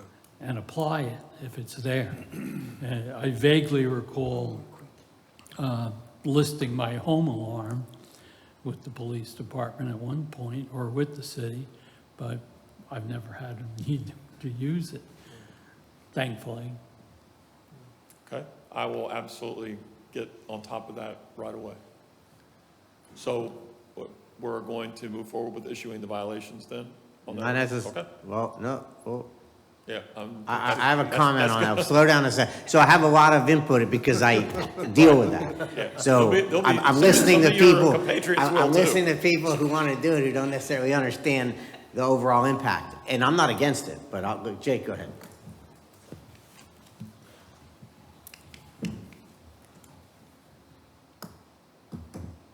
I'm sorry, I'm out of the mind meld today. You came back to me. Tell you what. well, Chief, here it is, I'm sorry. Chief, we currently we raised the parking fine. Do you think it's warranted to raise it again? So I'm Just an going to opinion. let Shay handle this because our hands are kind of tied on the parking fine thing. There's a state statute that limits what we can charge for a parking fine. And Shay and I, we've gone back and forth on this a little bit of we can add a surcharge for one particular instance, but I don't recommend doing that here only because it allows you to add up to a $10 fee for school crossing guard program. Well, we don't have any school crossing guards in New Smyrna, so to add that fee here, I think is we're being kind of hypocritical. We don't have one here, but we're going to take the $10 fee, and then we have to put that into a specific fund. It doesn't benefit the city, but I'll let Shay handle that. We're still researching the parking fine issue, but he's correct. There is a $10 civil penalty that can be added for school crossing guard fund. It can also be put to the Volusia County Crossing Guard Fund. You could dictate that money go to there. But still looking into the research of if we're able to raise the parking fines. Good to know. City manager, you got a Yeah, no, I just want to mention that the mayor has reached out to some of the state legislators to increase our parking fees as well. So I know he had made contact with Tom Wright. So that has to come from the state in order for us to increase the parking fees. But to answer your question, I'm 100% in favor of those parking fines going up if the state, concurs with that. Yeah, I think you get unanimous support, or close to it. It needs to be painful for people before they'll stop and change their ways. And right now, it's just not painful for them. Appreciate your service. So, just as a comment on the alarm fine thing, sometimes that can be more cumbersome than it's worth. Because where I previously worked, you had to determine what door the alarm was, and the same door had to be 3 times, or the same smoke detector had to be 3 times. And if it was a different one, it didn't count towards the progressive, fines. So that becomes a very cumbersome, I don't know how it relates to here, but, it could be a very cumbersome to even track some of those things. And is it really worth, like you said, the $50 for the work? Somebody to track those things. So it's good that we have it if we have somebody who's an habitual abuser of it, but there also are downsides to that if you start going down that road, so. You're right. There's a lot of things that involve the triggering of a physical security alarm. It could be a power surge, strike of lightning and throughout the summer. Typically, if you look at the calls for service out throughout the summer, those calls go up and then they come back down in the fall. A lot of that has to do with in residential things, a lot of times people are not here during those times. But anyway, we'd have to track that over time, just like with the batteries in the car. We have to track it over time and say, here's what we invest in it and here's what we get out of it. So like I can tell you in our parking program right now, that investment is a very good investment. The parking fund is very, it draws in a lot of money to the city for what we put into it. I don't know if the burglar alarm would do the same thing. Take me about a year or so to figure that out. So, my 2 cents, and it's about 2 cents worth. So it's a great idea. I remember when we created that ordinance, and it was really to give the police the discretion. It's not going to be a money generator. It's for the chronic people who have a problem where you guys are just going out to, and it's really just a pain in the butt. But I can give you an example to the commission. I like key drops. Key drops come 2, 3, 4, 5 o'clock in the morning, 6 o'clock in the morning before people are out in the middle of the night. You've got drivers, new drivers that come in, new delivery people, and they set alarms off. They don't know what they're doing. They're on a new route. They got a whole bunch of different businesses they're going into. That is a significant way to ease traffic problems. So, for example, I've always been high on high density areas like Flagler and Canal, the restaurants, having key drops. Now, if they went to key drops and this started happening and then they started getting fined, their incentive now is say, okay, no key drop. We're gonna have a truck in the middle of Flagler or trying to navigate during a very busy time period. So that's one of the problems that would create if we just did it, if the police decided to just do that every time this happened and someone did it more than 3 times, you'd have a lot of indirect problems that would be worse than them responding. However, the typical kind of business that constantly has this problem because they're not wanting to spend the money to update the little batteries in it, they have a rodent problem that keeps triggering. So these are the lazy type business owners who would be affected by a $100 fee and would not be happy about it. And you would start then converting them from being lazy about it. Now, the car lot across the street from the Dairy Queen, they leave at 5 o'clock and they get these alarms in these car lots, used cars, junk cars. They've had a problem with the alarms going off all evening and all night long. And when I spoke to the guy, his response was, I go home at 5 o'clock. What happens after 5 o'clock? I don't care. Not my problem. So these are the reasons why you have those to use. So I don't think it would ever be something that would help your budget, but it's really to deal with people who are lazy and have a chronic problem where you guys are going out to on a consistent basis and they just choose, they don't care about it. It's not their problem. So that was kind of the history behind that ordinance. So thank you for your presentation. I will tell you that I think police is the most challenging department that we have. Everybody has their problems. However, you guys, aside from just the traditional issues that you have the last 5, 6 years, 7 years of being able to find people, we're trying to deal with that. You guys, the police department has the most challenge of any department in the city by far. And what I see going on with the spring break crowds, these young kids coming in, that's a growth issue. That's not a New Smyrna growth issue. That is a Central Florida growth issue. I grew up, I saw that. I saw it happen. Police in my community were flat-footed. I don't want you guys flat-footed. I want you guys to have all the resources you need and the people that you need to make sure that we're dealing with the kinds of people who come in. Because anytime you have large groups of youths getting together, drinking, hanging out, bad things always happen. I know that there were some people at some wind stand who were assaulted, some elderly people. These kids get in a group and you can end up having a very bad situation very quickly. So I support you guys 100%. Anything that I can do to addressed my concerns. Staff and people, you need people. I need you guys to be able to respond when there's a problem. And that means everywhere, you know? When local businesses have a problem with a drunk, when local businesses have problems with homeless people who are a little bit too aggressive, they can't wait 45 minutes an hour every time this happens because they need that issue addressed now. That's a problem there. So if you can't make the call, then the business, the employees or the business owner has to make that, deal with that issue. And that's always gonna end very badly. So it's very challenging. I'm disappointed with the schools. The school system has a tendency to do something. They have their own budget. They do something that affects a community, and they're like, that's you guys, not us. There is that mentality, and it's unfortunate. So we'll deal with that, and it's a budgetary issue. I'm kind of, you know, I have no problem getting on the school board about it. They, you know, I talked with you a little bit about it before this, my opinions on that. You put a high school, they don't have the infrastructure to deal with it. It's everybody's problem.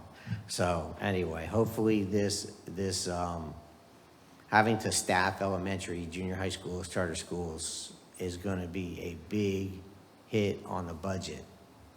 But you know, what I hear from people in the community every day, quality of life, level of service, protection, and this is the meeting where the rubber meets the road. So we'll see. Thank you, Chief. Yes, sir. Thank you. Okay, it's 10:54. We're ahead of schedule. We're going to go ahead and take a 15-minute break. Why don't we just start 11:10. Come back here at 11:10. Thank you.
with the rest of the commission, or does anybody have any plans that they needed to leave and come back? I just didn't want to mess up anybody's.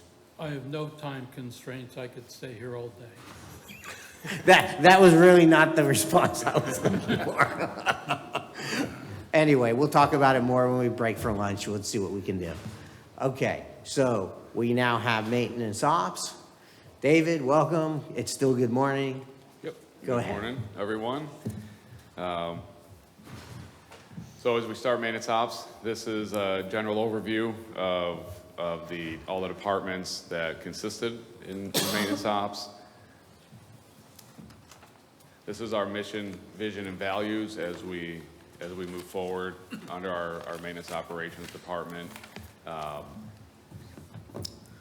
Pretty straightforward for all three. This is how we look at our measurements of success, how we're going to do our expense controls, our savings, and the different processes that we're going through. One of the big notes out of this one is just our work orders. So far to date, or at least through August 1st, we're at 1,461 work orders. We have some different graphs here, just from a total cost perspective. So through just about the end of July, we're already at a cost for all of our work orders at just under $207,000. So we're on pace to eclipse the fiscal year 20 cost structure for that. We have the graph on the right. It's kind of broken down in terms of which specific areas are some of the costs are coming from. I got a couple more on the next slide as well. This is the different work order counts per department, whether it be our streets department, our parks, or our building and maintenance. And then again, on the right, you have whether it's more of a general grounds, a general maintenance, if it's potholes, if it's replacing and different things of that nature on the right. And you can kind of see at the bottom how the work orders have kind of ebbed and flowed from year to year. This is our current staffing. We currently have 67, and we have in the budget an additional staff under the admin side, the assistant director of maintenance ops. We currently have 4.5 positions that are vacant right now, and we have one additional staff throughout maintenance ops that's on FMLA. So right now we're short 5.5 positions right now. As we jump into the departments within maintenance, our admin side of it, you can see the overall cost increase. The main cost increase there is essentially the payroll side of it and the personnel services. As we go into our building and maintenance, one of the main increases again are part of the union contracts that were approved, and then the bigger increases on the operating side. You know, it's not a huge increase for the operating for building and maintenance, but that increase is due to the cost of the supplies needed for all of our work orders. A couple of the capital items is replacing two trucks in '06 and in '07 with some pretty high miles that are costing us more to keep them on the road right now than what they're worth. For our fleet, one of the biggest things that I wanted to show on this slide is on the bottom portion, and that's what our gas prices have gone from October through June.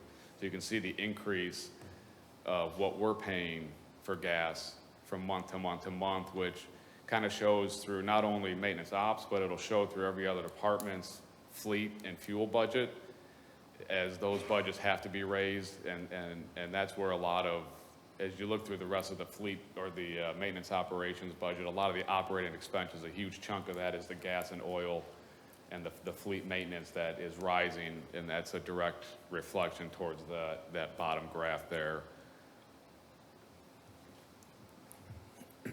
Our parks department, again, the majority of the increase for the operating is we added software that we are implementing for playground inspections. One of the biggest changes that we want to make with our playgrounds is they have a different software that they're allowing us to have now, or that's out there, that what we can do with that is really put everything online, and we can put all of our inspections online, and it'll streamline the process to keep our playgrounds in a safer if something needs to be replaced, we can do it online, we can get it done a lot quicker. This is what the Parks Department has in the budget right now, is replacing a 1994 flatbed dump from Toro. We're asking for a tree spade, and that's just something that using the tree spade, we're able to move trees around. If there's an area that's under construction, we can get that tree out safely without harming the tree and replant it somewhere else, and a ditch witch as well.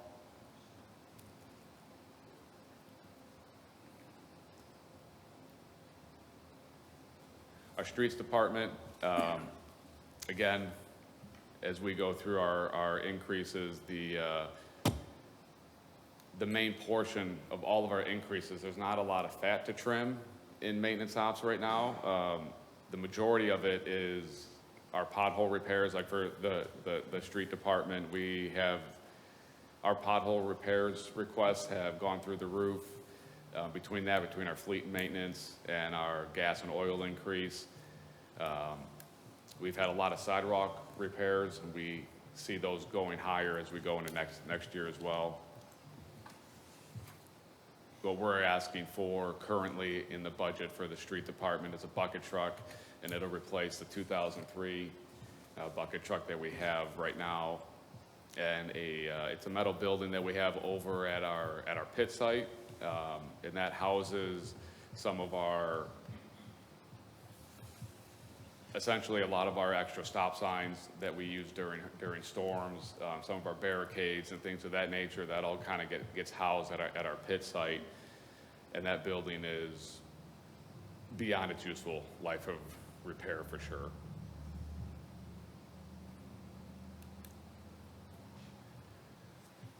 For our stormwater, some of the major requests that we have for the stormwater is a mini excavator, and then we want to purchase a portable generator to use for the new Hope pumps that were put in this year.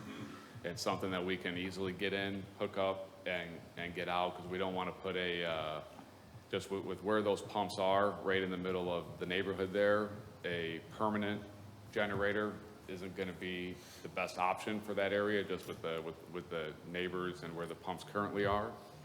So we were going to look to get a portable generator, so if there is a hurricane or anything of that nature, we can easily slide it in, hook it up, and then remove it when needed.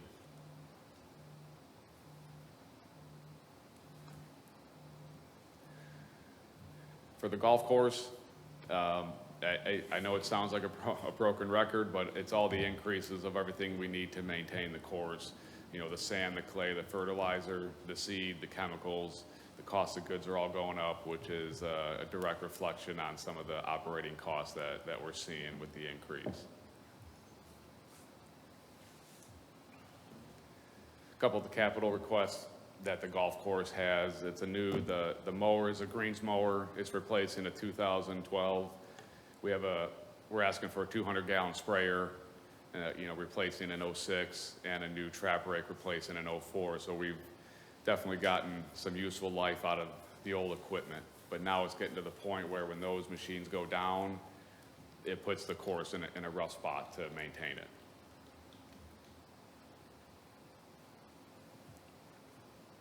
The marina, this is actually one that we were actually able to lower the operating expenses because of the capital repairs that are being done to all the docks. We were able to take out that line item out of the marina, the dock repair line. So we were able to lower our operating expenses at the marina to reflect that.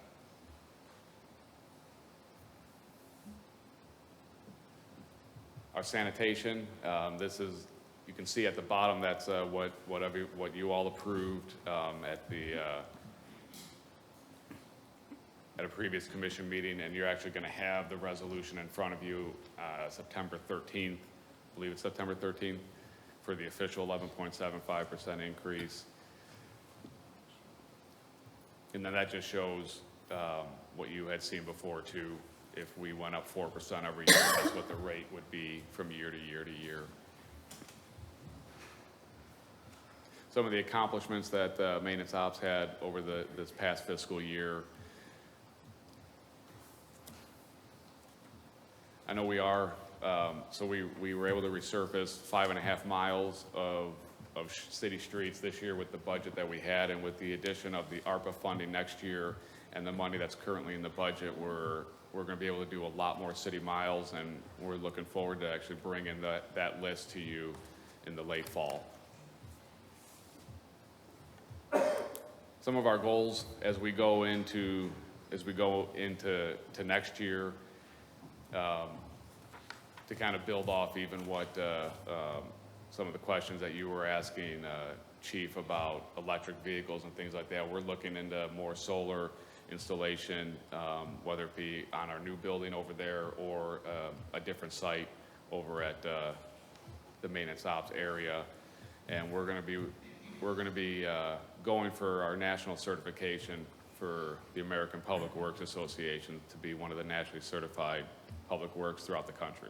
So that's one of the things that we want to get to as we go through next year. With that, open to any questions. All right, Dave, thank you. Any questions, comments, concerns? Okay, Dave, yeah, go ahead. So on the pump for Hope Street, Yes. what are we currently using? So we'll bring we have to bring a generator there. We'll bring a generator if we need to, but it's a generator we have to unload, where this would be a portable generator already essentially built on a trailer that we can just take there, unload, put the trailer down. It's an easy in and out. And it's also taking the generator away from any other area that we would use.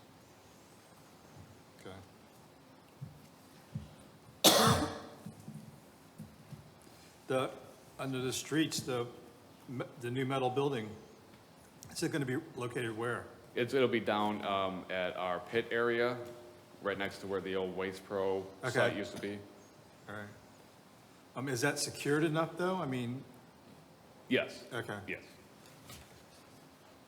This isn't something, I mean, I know that we're doing a new maintenance op building. Mm-hmm. It's not something that can be encompassed there, or is there going to be, because we talked about maybe having some outside storage on the backside. Yeah.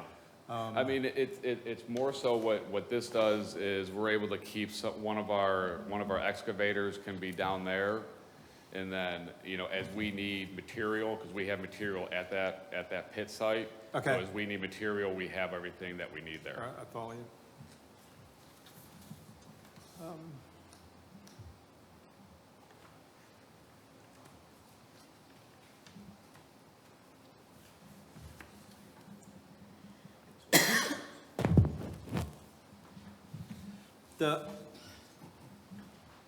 You mentioned the resurfacing of the streets with the $2.5 million ARPA that we're going to use. Is there an additional $700,000 in the budget on top of that, or Yes. for resurfacing? Yes. Okay.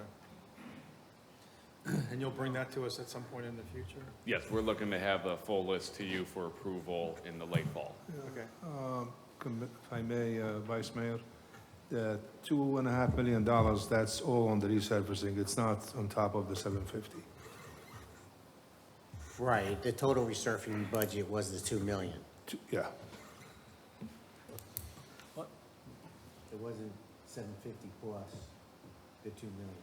It was a total of 2 million. Okay. Well, it's the 2.5, I think. Yeah, 2.5. Okay, yeah. The total is 2.5, but I think your question was, is it 2.5 plus the Plus the 750? 700 that we Yeah. usually do. No, so, okay. That was my question. Thanks. That's all my questions. Thanks. Okay, I know people got comments, don't be shy. Okay, Jake, you look like you're... Sure. All right. Dave, you're using some ARPA funds for some of your projects, correct? Yes. Okay, Thought I saw that, that's fine print. No, you guys are another department that seem to try to keep things to a bare minimum and keep people safe and happy. I've asked for my share of potholes filled, so I appreciate that. And you looked for cuts. If you can find anything else that might wait a year, I'd appreciate it. If you can't, I'd understand, but we appreciate what you do. That's all I have for you. Thanks, Dave. Thank you.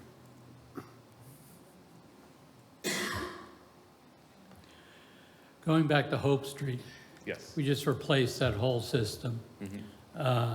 And our electric right now is three-phase. Obviously, we can't predict when the three-phase power system is going to fail. Right. So it seems to me that that's a pretty reliable source, and I don't see the need to spend $40,000 to have something on standby that will be used very infrequently. So I wish that could be taken out of the budget. That's one specific item. And you piqued my interest when you said we're buying additional equipment to keep down where we keep the extra supplies so we don't have to share equipment. Oh, you mean over the building? Yes, It's not a matter of sharing the equipment. It's a matter of having it readily available and having it ready to go out as soon as we need it. and how long would it take to bring the equipment down from one place to the other? It more or less depends on the staffing. I mean, but I see what you're saying. It's obviously a more convenient way to operate and a more efficient way to operate, but that's a heavy capital cost Sure. to get in that. That's something I would like to see either put off or forgotten about. I'm sure there's plenty of other items in there that you could take a closer look at. I don't know if you were here to listen to me when the meeting first started, but I'm not going to approve any increase in the millage rate. So there have to be reductions that'll have to be made to meet that goal. And I think the city manager will be speaking to you about that.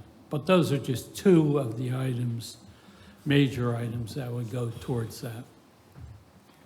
Thank you. Quick questions. Yes. Solar, so in my mind, there's two different aspects of it. Historically, solar batteries did not actually save you money in the long run. It was the goal of becoming a green city and doing our part. So we're not doing the solar yet, but it is in your future. Right. Just want you to know, in my mind, I'm gonna compartmentalize those two facts. Sure. So from a budgetary standpoint, does it actually save us money? Right. And then is it just something good to do overall for the environment and our goal to be a green city? Right. The generator, refresh my memory here. Hope Street is not where we tried to purchase a lot for the stormwater issue to be able to collect it. Is this is the same location or it's not? It's a different location. Okay. Now, this generator that will pump stormwater also can be used for other locations, for example, in Islesboro, or is this just, how are you operationally set up to where to place your generators, how many you have? So we have several different generators that we will during hurricanes or during any rain event, we have them where we can station them in different hotspot areas that are prone to flooding.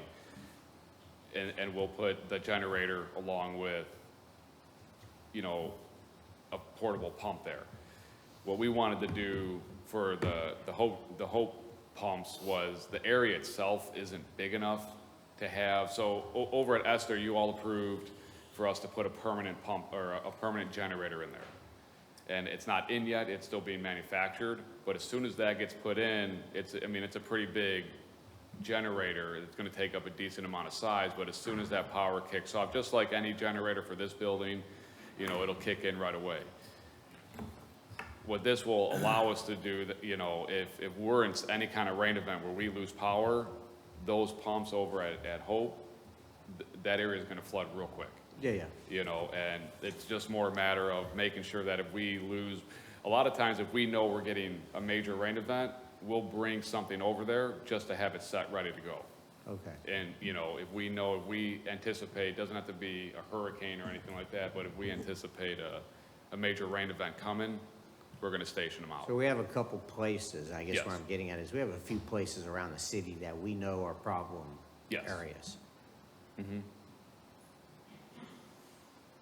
Is this pump a replacement, or is this pump part of the necessary inventory to be able to strategically plan ahead and know during heavy rain events, we have these in place? This allows us that strategic to be able to place everything. So this is the generator that's gonna run the pumps over at Hope, which will Right. keep all those homes dry. Okay, thank you. One last question. Street lights. A little confused. Where is your role in the UC on the street lights? Where are you referring to street lights? So we have it's more so with it's with the Utilities Commission, but it's also with the county. We have an agreement with the county that we have to offset a portion of the streetlights that are within our city limits. Yeah, it's all part of. Wait. We got to deal with the county that has to do with within our city limits. Wouldn't it be the UC picking that up? Well, certain streetlights are UC, certain streetlights are our responsibility, certain streetlights are county, certain streetlights are FDOT. Well, within our city limits, I would assume it would be us or the UC. The county wouldn't be involved in street lights. Well, it depends on what street it's on, is the Okay. agency that maintains it essentially. Okay. It gets very, there's a lot of gray Yeah, right. areas. I'm going to stop the question. We're just going to go down a rabbit hole. Okay. Thank you. Just on the streetlights, typically what happens is we pay the utilities for all the streetlights. So there is a certain dollars that we pay monthly on the streetlights. There are streetlights that are in the county. There are streetlights that are in the DOT right-of-ways, and we actually maintain them for DOT, and we get reimbursed for the DOT lights. There is lights that they're in the county that we don't pay for. I think what he was referring to is the lights that they're within the interlocal service boundary agreement that we have to take care of. Thank you for that clarification. We try to install the solar lights.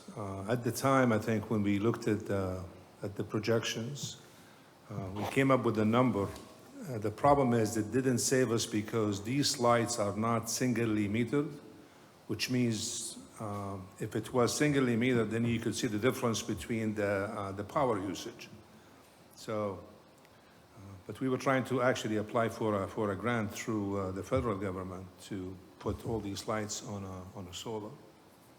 But we pay, you know, each light that we have, we pay a dollar amount monthly. Okay.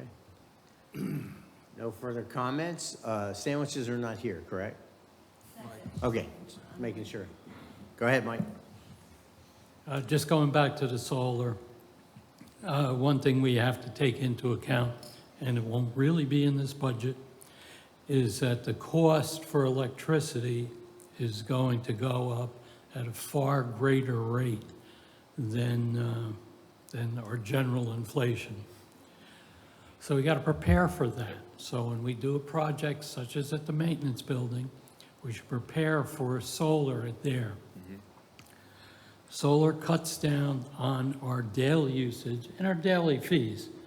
I installed it once at a place when I used to live up north, and it cut my utility bill down tremendously, and it paid for itself in a pretty reasonable period of time, like 4 years. So in our budget, we got to prepare for that. So when we do these new buildings, we have the ability. Retrofitting doesn't really work. It's very expensive, but for all of our new construction, we should plan for that. So I hope that's included in the dollar amounts in this budget for the new construction over at the maintenance facility. Yes, sir. That's it. Did that elicit any more comments or suggestions? Just want to let you know the streamlining for the meeting was off, so he's working on it. I'm not sure if it's back or not, because some people were watching to come in a certain session. Yeah. So just want to kind of give you a heads up. Great, let me know when it's back on so I can let the public know. My wife did text me saying, is the meeting already over?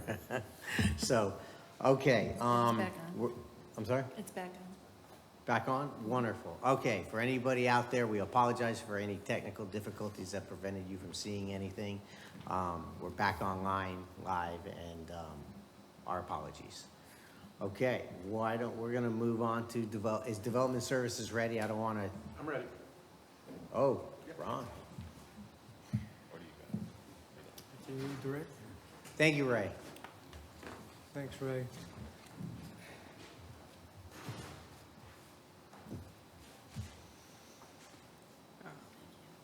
it is.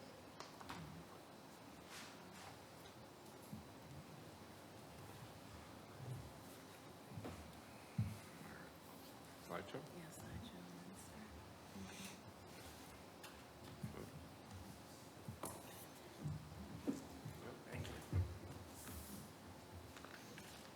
Greetings from the Department of Development Services, the department that has the claim to fame of providing you more agenda items than any other department in the city. So you can thank us for that.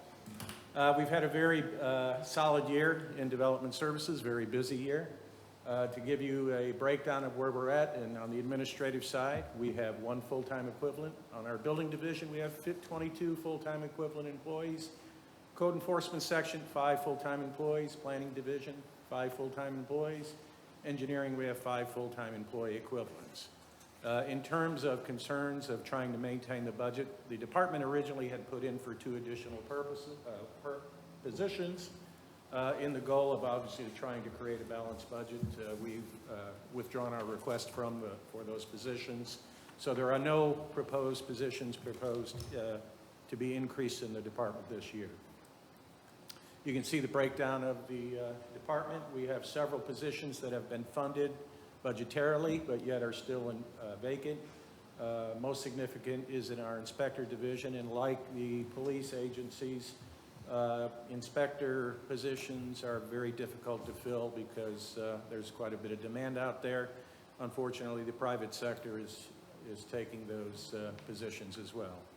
We're currently still trying to fill a planning manager's position that has been funded and is proposed to be funded for the next fiscal year as well. Snapshot for the mid-year. Currently, we have a $1 million authorized budget. We've had 120 pre-application meetings throughout the fiscal year. We've reviewed 147 project applications. On the building side, what I'd like to call our calls for services, we've issued over 6,000 permits since October 1st to July 6th, so that's probably over 40 permits a day, and conducted almost 25,000 inspections during that period. Code compliance during that same period has handled 782 cases, with 224 cases still active. The good side on code enforcement, I'd like to say the highest percentage of what we have in terms of compliance is what we like to get is that self-compliance. In over 80% of the cases that we get called in, we get voluntary compliance from the people that have code issues. So our code people work very well with the public in trying to eliminate code violations. We work with them to bring them into compliance as quickly as possible without having to run them through the citation and legal process. Our priorities moving into next year is obviously to continue advancing the goals and objectives of the city's strategic plan. We want to create standard SOPs for permit and applications. What we'd like to do is simplify the process to get people through the process as easily as possible while still maintaining the integrity of the LDRs and regulations that we have in place. We want to get our customers through the process, get them going on their projects with as little fuss and muss as we like to have them endure. We'd like to have more educational workshops and information on the websites to make people aware of what the processes and procedures are in the city, so that people know going into a project what they're expected to do moving forward. We'd like to complete a 5-year development plan for a department, comprehensive plan for the department for a 5-year period. What are we going to be, given the increase in demands and development in New Smyrna Beach? How is the Department of Development Services going to address that? We're going to continue to offer customer service training opportunities and improvements in online permitting and application operations to streamline those processes and get those people in and out the door as quickly as possible. What wasn't included here, and my apologies for that, is we don't have the budget, but you have the budget here, and I'll give you a quick summary. From the Development Services side, our current fiscal year budget was authorized at $982,000. We're proposing a new budget of $1.25 million. Obviously, there's no salary increases from new personnel on there. The total increases on the Development Service side in terms of major increases on the personnel side, and those are increases that were implemented by the Commission through the implementation of your policies and contracts through the recent contract negotiations. You passed on some of those increases to the non-bargaining unit employees, and so those are reflected in our budget increases coming year moving forward. On the building side, you'll note that we're going from a $5.4 million budget to a $4.5 million budget. And while that's a decrease, you'll note that the biggest decrease is in the operational side from $2.6 million down to $1.86 million. Now, that's a bookkeeping function and not an actual reduction in actual operating expenditures. If you recall, during the current fiscal year that we've implemented some reimbursement or discount programs for building permits because we had to reduce the fund balance on our building fund due to statutory regulations that were put in place a couple of years ago. So what finance did is they booked the income at the full value and then charged off the deduction as an expense. So we're not moving forward at the level of that in the next fiscal year, and that's a full representation of why we have that reduction. The critical issue in increases on the building side is in the area of inspections. We've had difficulty in trying to get full-time staff inspectors. What we're doing now is we're increasing our contractual inspection contract from about $200,000 a year to about $225,000 a year. We're anticipating several large projects that are coming in. We may have to outside contract to solely inspect those projects, so we're anticipating that we may have to increase our inspection services from third-party inspectors to address those large projects. And I'll answer any questions you might have. Yes, Thank sir. you, Ron. Great job. But the cost to provide those services is basically included in the fees that we're charging. Yes, sir. Do we have any current comparison as to how our fees are relating to the cost we spend? I know in the building department, we're pretty well set with that. But how about for major projects that are coming into town that are reviewed by our planning department? Are our fees adequate to cover that? We do feel that the fees that we have are adequate. Now, there's been some recent commission discussion about fee waivers because some of the fees seem higher than what they should be. But the problem is that there are hard costs to those processes, both mailing costs, publication costs. So we have to maintain those levels of costs in terms of maintaining those fees. At this point, barring any changes in fees, we feel that both hard costs and soft costs of those planning commission fees and planning and zoning fees are well covered under our staff time involved. Okay. Hold on a minute, Mike. Calvin wants to chime in real quick. I just want to tell you about the fees that, if you recall, I think it's about a year ago that we went in and we kind of reviewed the fees and increased the fees based on the current value at that time. So the fees right now, it's probably, I would say, it's about a year old that we have increased the fees for the planning department and besides the building. So. Okay, and we're in a position where they're adequate, but they're not onerous, correct? Correct. Okay, because I just don't want to increase fees to generate income. We have I no just want to proposal. cover costs. Same model that we use for the building department. Same type of thing, even though we're not mandated to do it, but we should follow the same type of process. As to the waiver of fees that you spoke of, I'm certainly not in favor of that. Where there may be a problem is you do have fixed costs that apply to both small and large projects. Maybe there could be an adjustment in the basic fees we collect based upon the type of waiver that's looked for. So that's about it. I think we're kind of driven in your department by what comes from the outside, from the general public. But I do have a question for you.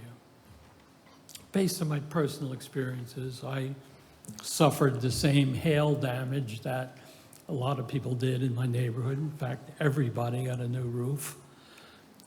The contractor that was dictated to me by my insurance company hired his own inspectors and didn't rely upon the city inspectors.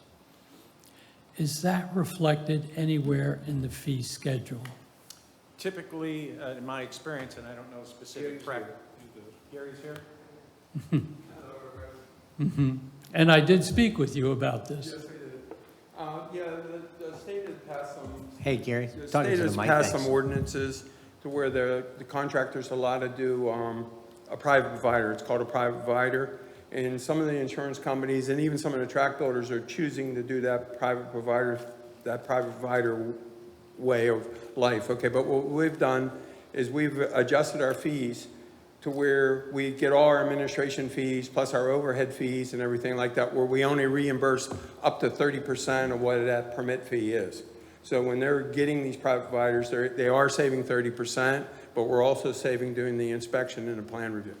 So I still double check, I still spend a little time in to make sure we're getting everything that we're supposed to do, and occasionally I'll go in and spot check just to make sure that the inspections are being done properly, but it's the way the state's going. The state's going more and more towards that private provider end. Okay, I don't really have a problem with it. I've been, I just wondered how you figure out what the appropriate fee is to charge and make sure we're not overcharging, because they're basically including that in their cost for the project, which is passed on to the homeowner. In this particular case, it didn't matter to me, it was an insurance company. And I did, as you know, I was a licensed building inspector for 10 years. Looking for another one. And I can't do that, I'm not allowed. So I did vet the guy pretty well. And he did do a good, competent job. So I'm sure they're out there. There's a lot of people looking, unfortunately. They're competing with us for inspectors now. So it's not going to become any easier for you to hire qualified people. No, sir. It's going to take money. It's just going to take money to get the it's going to take money to get the inspectors, because there's just, they're just not going to work for what we're offering. Correct. We've had one position up for almost close to a year and a half. Right, and we'll just have to adjust our fees to make sure that they're paid for Yes, sir. at that time. So, thank you. Gary, Ron, is it possible, since I heard that we accelerate the process for developers or an applicant to develop a property, a speedy system, so to speak? I don't know the exact nomenclature. I'd forgotten it. Sorry. But should we be charging more for those accelerated processes? The building department, the way we work is as it comes in, it gets placed into an order, and we take it by the order that it comes in. That sometimes causes me problems on little jobs, but if I do it that way, it's the only way I can be fair to people, that your shed is just as equal as your house. Okay, so what we do is we bring it in an order, and we try to go down in that order trying to get them cleaned up. If we know it's a small job and we know we're doing a lot more over counter currently, So that if it is a shed and somebody identifies it as a shed and there's no electrical in it, there's nothing else into it, we can get it out. We're doing more and more over counter, like air conditioning, roofing systems and all that, where it doesn't have to go to a plan reviewer. So we've increased our time. I think we're down to, if we can get it through the process, we hired our own engineer now. We're doing some of the engineer reviews in-house. So we can get a permit out within 2 weeks. On, not a big commercial, but a typical home with whatever's coming in about 2 weeks. And you just meant a larger commercial or a larger residential development. Could we and should we be charging more to get them through the development process? Because I know staff spends a lot of time and money, basically. It seems like the applicants come in with their attorneys and specialists, and we rush them through, and I feel like we should be charging them more for the impacts that they bring to the city. People are under the belief that more of that development makes us have less taxes, but we don't. So I wonder, should we be charging more as an impact fee for the impact that they bring? And I know it's not a budget item right now, but it's something for forethought. Yeah, I'm not aware of any expedited process. Everybody has to run through the same process, and larger projects obviously has a different range of scope of reviews and processes that they have to go through. So those are all treated equally. And obviously, the speed at which a project is processed is obviously dependent on, one, our staff time, and obviously the developer's cooperation in providing us with correct and accurate information to conduct the necessary reviews that we have to do. So, to my knowledge, I know of no policy by which we give specific projects expedited reviews. Ron, do you know, are we required by law to meet the speediness of a developer that comes in and says, I got to get this done? There's certain, I think there's certain I don't know if there's statutory rules that there's timeframes that we have to act on applications. I'd have to defer to the attorney on that. There is a statute that talks about if comments aren't received within X number of days, it'll be deemed to be approved. We address those in our code. So certain things, yes. Thanks, guys. Yeah, and just to address, fees are determined based on cost to the city, time involved. Your fees have to be justified. Impact fees, if you remember, those are based on a study that we have to keep up with. Those are different pots of money. So you can't mix those pots of money. So the fees we have adopted are based on them looking at how much time goes into an application review and all of that, so. Thank you. We also at the building department, we try to keep like the maintenance items, your roof, your water heaters and stuff like that, your air conditioners, to a lower dollar figure. Okay, so it's more of a maintenance item. It's the improvements that we try to get the money and try to break even more on the improvements that you're doing. So if you're adding, you're paying, okay? My basic question is, we've heard people say the developer should pay more to get in. So that's my message. Okay. Thanks. Any other questions? No. Just a brief comments, kind of along the line of what Jake's talking about. You say we're not adding any more positions. I know building department has its own special fund. Correct. Right. So, and I think Gary just said that some of the little small things are taking 2 weeks to get a permit. I hear a lot of complaints, not from developers, although I need to recognize that anyone who applies for a permit is a developer. So important to separate out the difference by law. You know, you can't, Gary and the building department have to handle this, the rules. They can't just say, oh, you're a local, we like you. Oh, you're gonna be 3 days, and the next guy's gonna be 3 months. So there's laws and rules that they have to follow. So my question is, I do hear a lot of people in the community wondering why building permits take so long.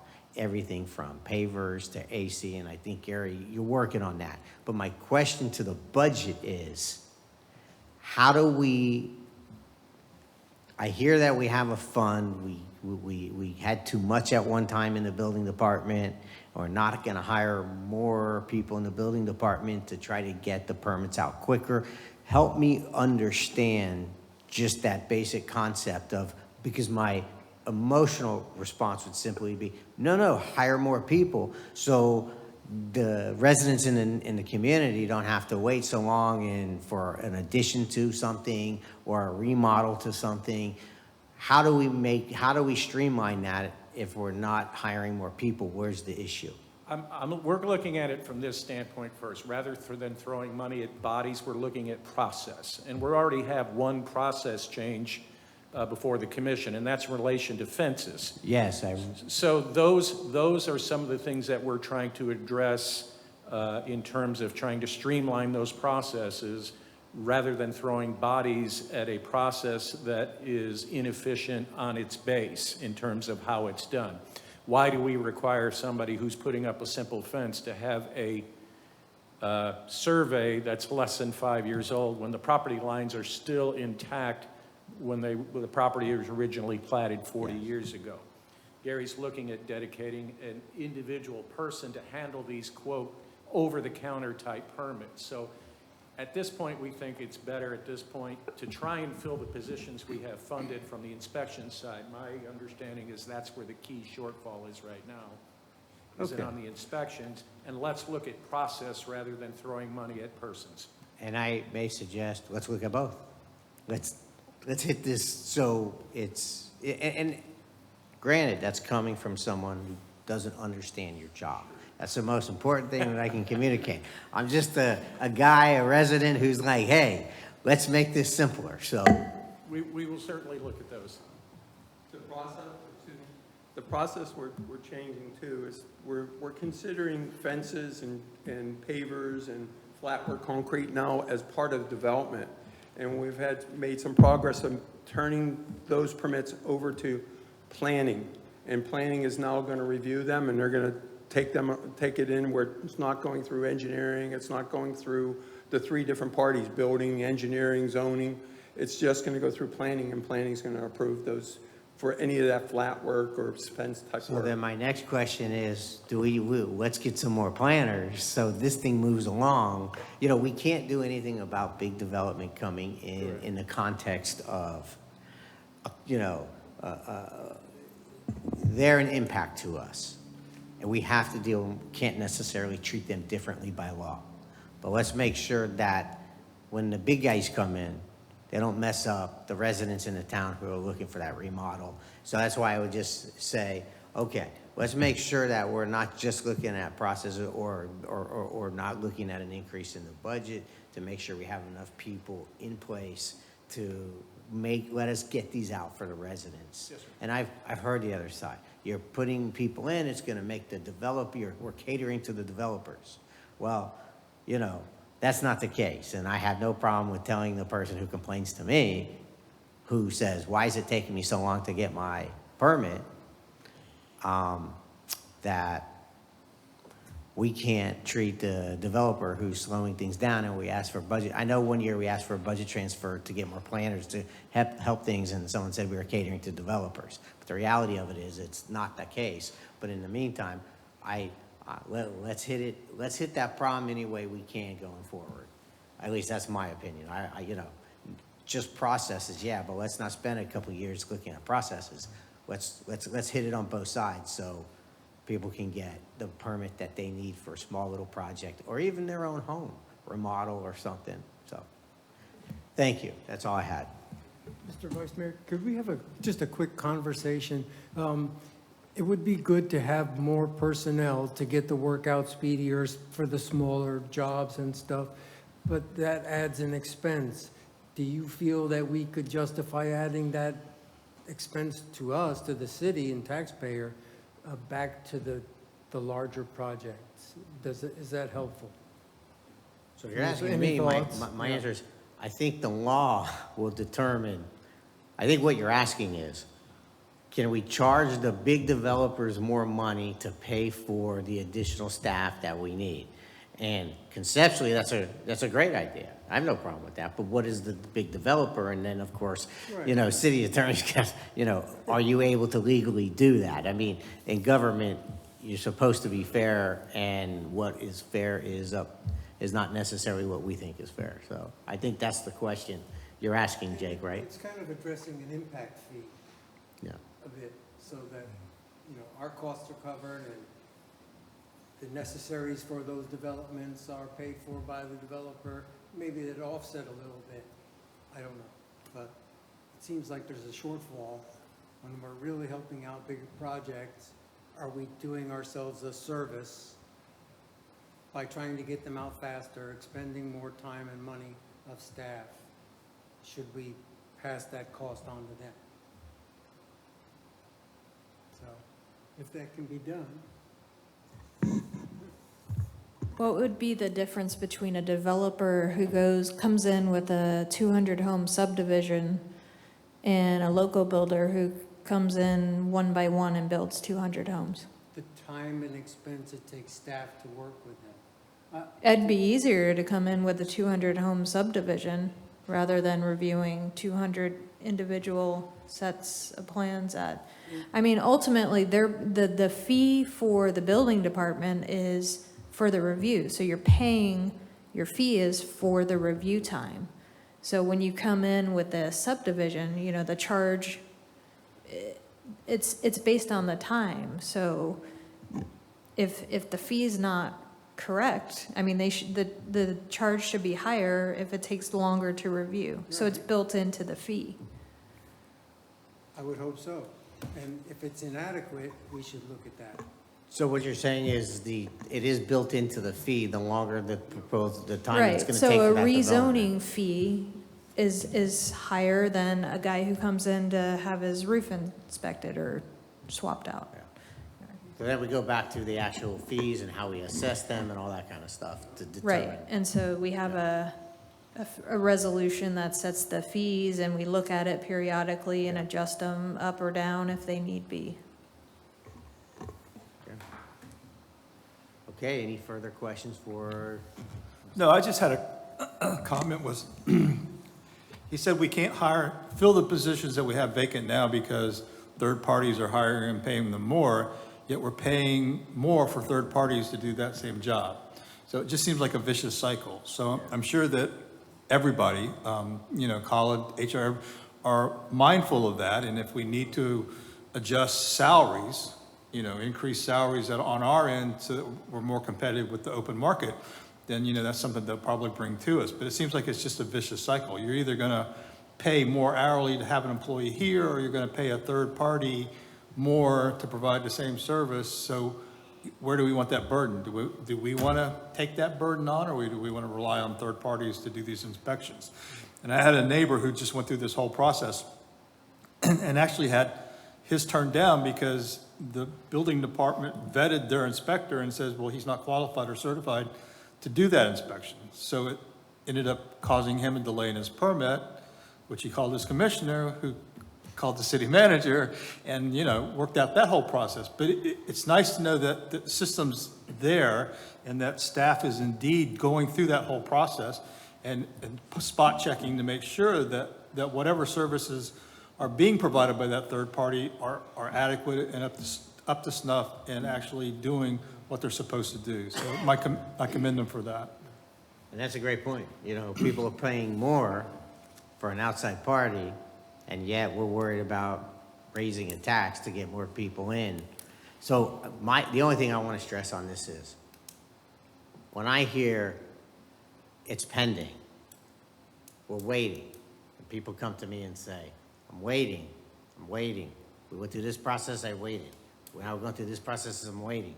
I just want to make sure that we're servicing the residents in a way. I don't want to have a fear. I don't want that to take longer than it should because we're not hiring people. So, and again, it's a lot more complicated than that. But to my fellow commissioners, the residents should have a reasonable expectation that these things are going to get moved through and dealt with in a timely manner, because time is money, so.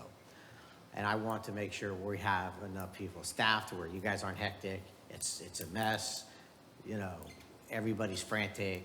The work environment is not as good as it can be. All of this has to do with proper staffing levels, that you guys you have what you need, and the residents have what they need to get their permits out in a timely manner. And so, as pointed out, some big subdivision comes in and just takes up a lot of time, and the residents are getting, you know, stuck with a timeframe that is not necessarily reasonable. So, a lot of spokes in that wheel, I'm sure. If I just may Yes, suggest, please. Since we are ahead of time and we have, I guess, online viewers, just to mention the time that will reconvene after lunch, specific time, so this way they Okay. would know. Are we ready to go into lunch? She's waiting on the order now. Okay, so it's not Not here on yet. Right. Okay, so as city manager was pointing out, for those who are listening at home or watching, we're a little bit ahead of schedule. I think that when we break for lunch, I think a hard 45 minutes for lunch would be plenty of time. Any heartburn from staff, from anybody, commissioner, anybody have heartburn with 45 minutes and not the hour and 10 minutes? She just arrived. Okay, perfect. So I think we're wrapping up on development services, and we'll break for 45 minutes. So right now it is 12:08. So what, we're talking about roughly, we'll make it easy. It's 1:15, 1:15. Oh, that's over an hour. How about 1 o'clock? 1 o'clock? 1 o'clock is few minutes more than 45 minutes, so we should be good there. Okay. See y'all back after lunch, 45 minutes, 1 o'clock.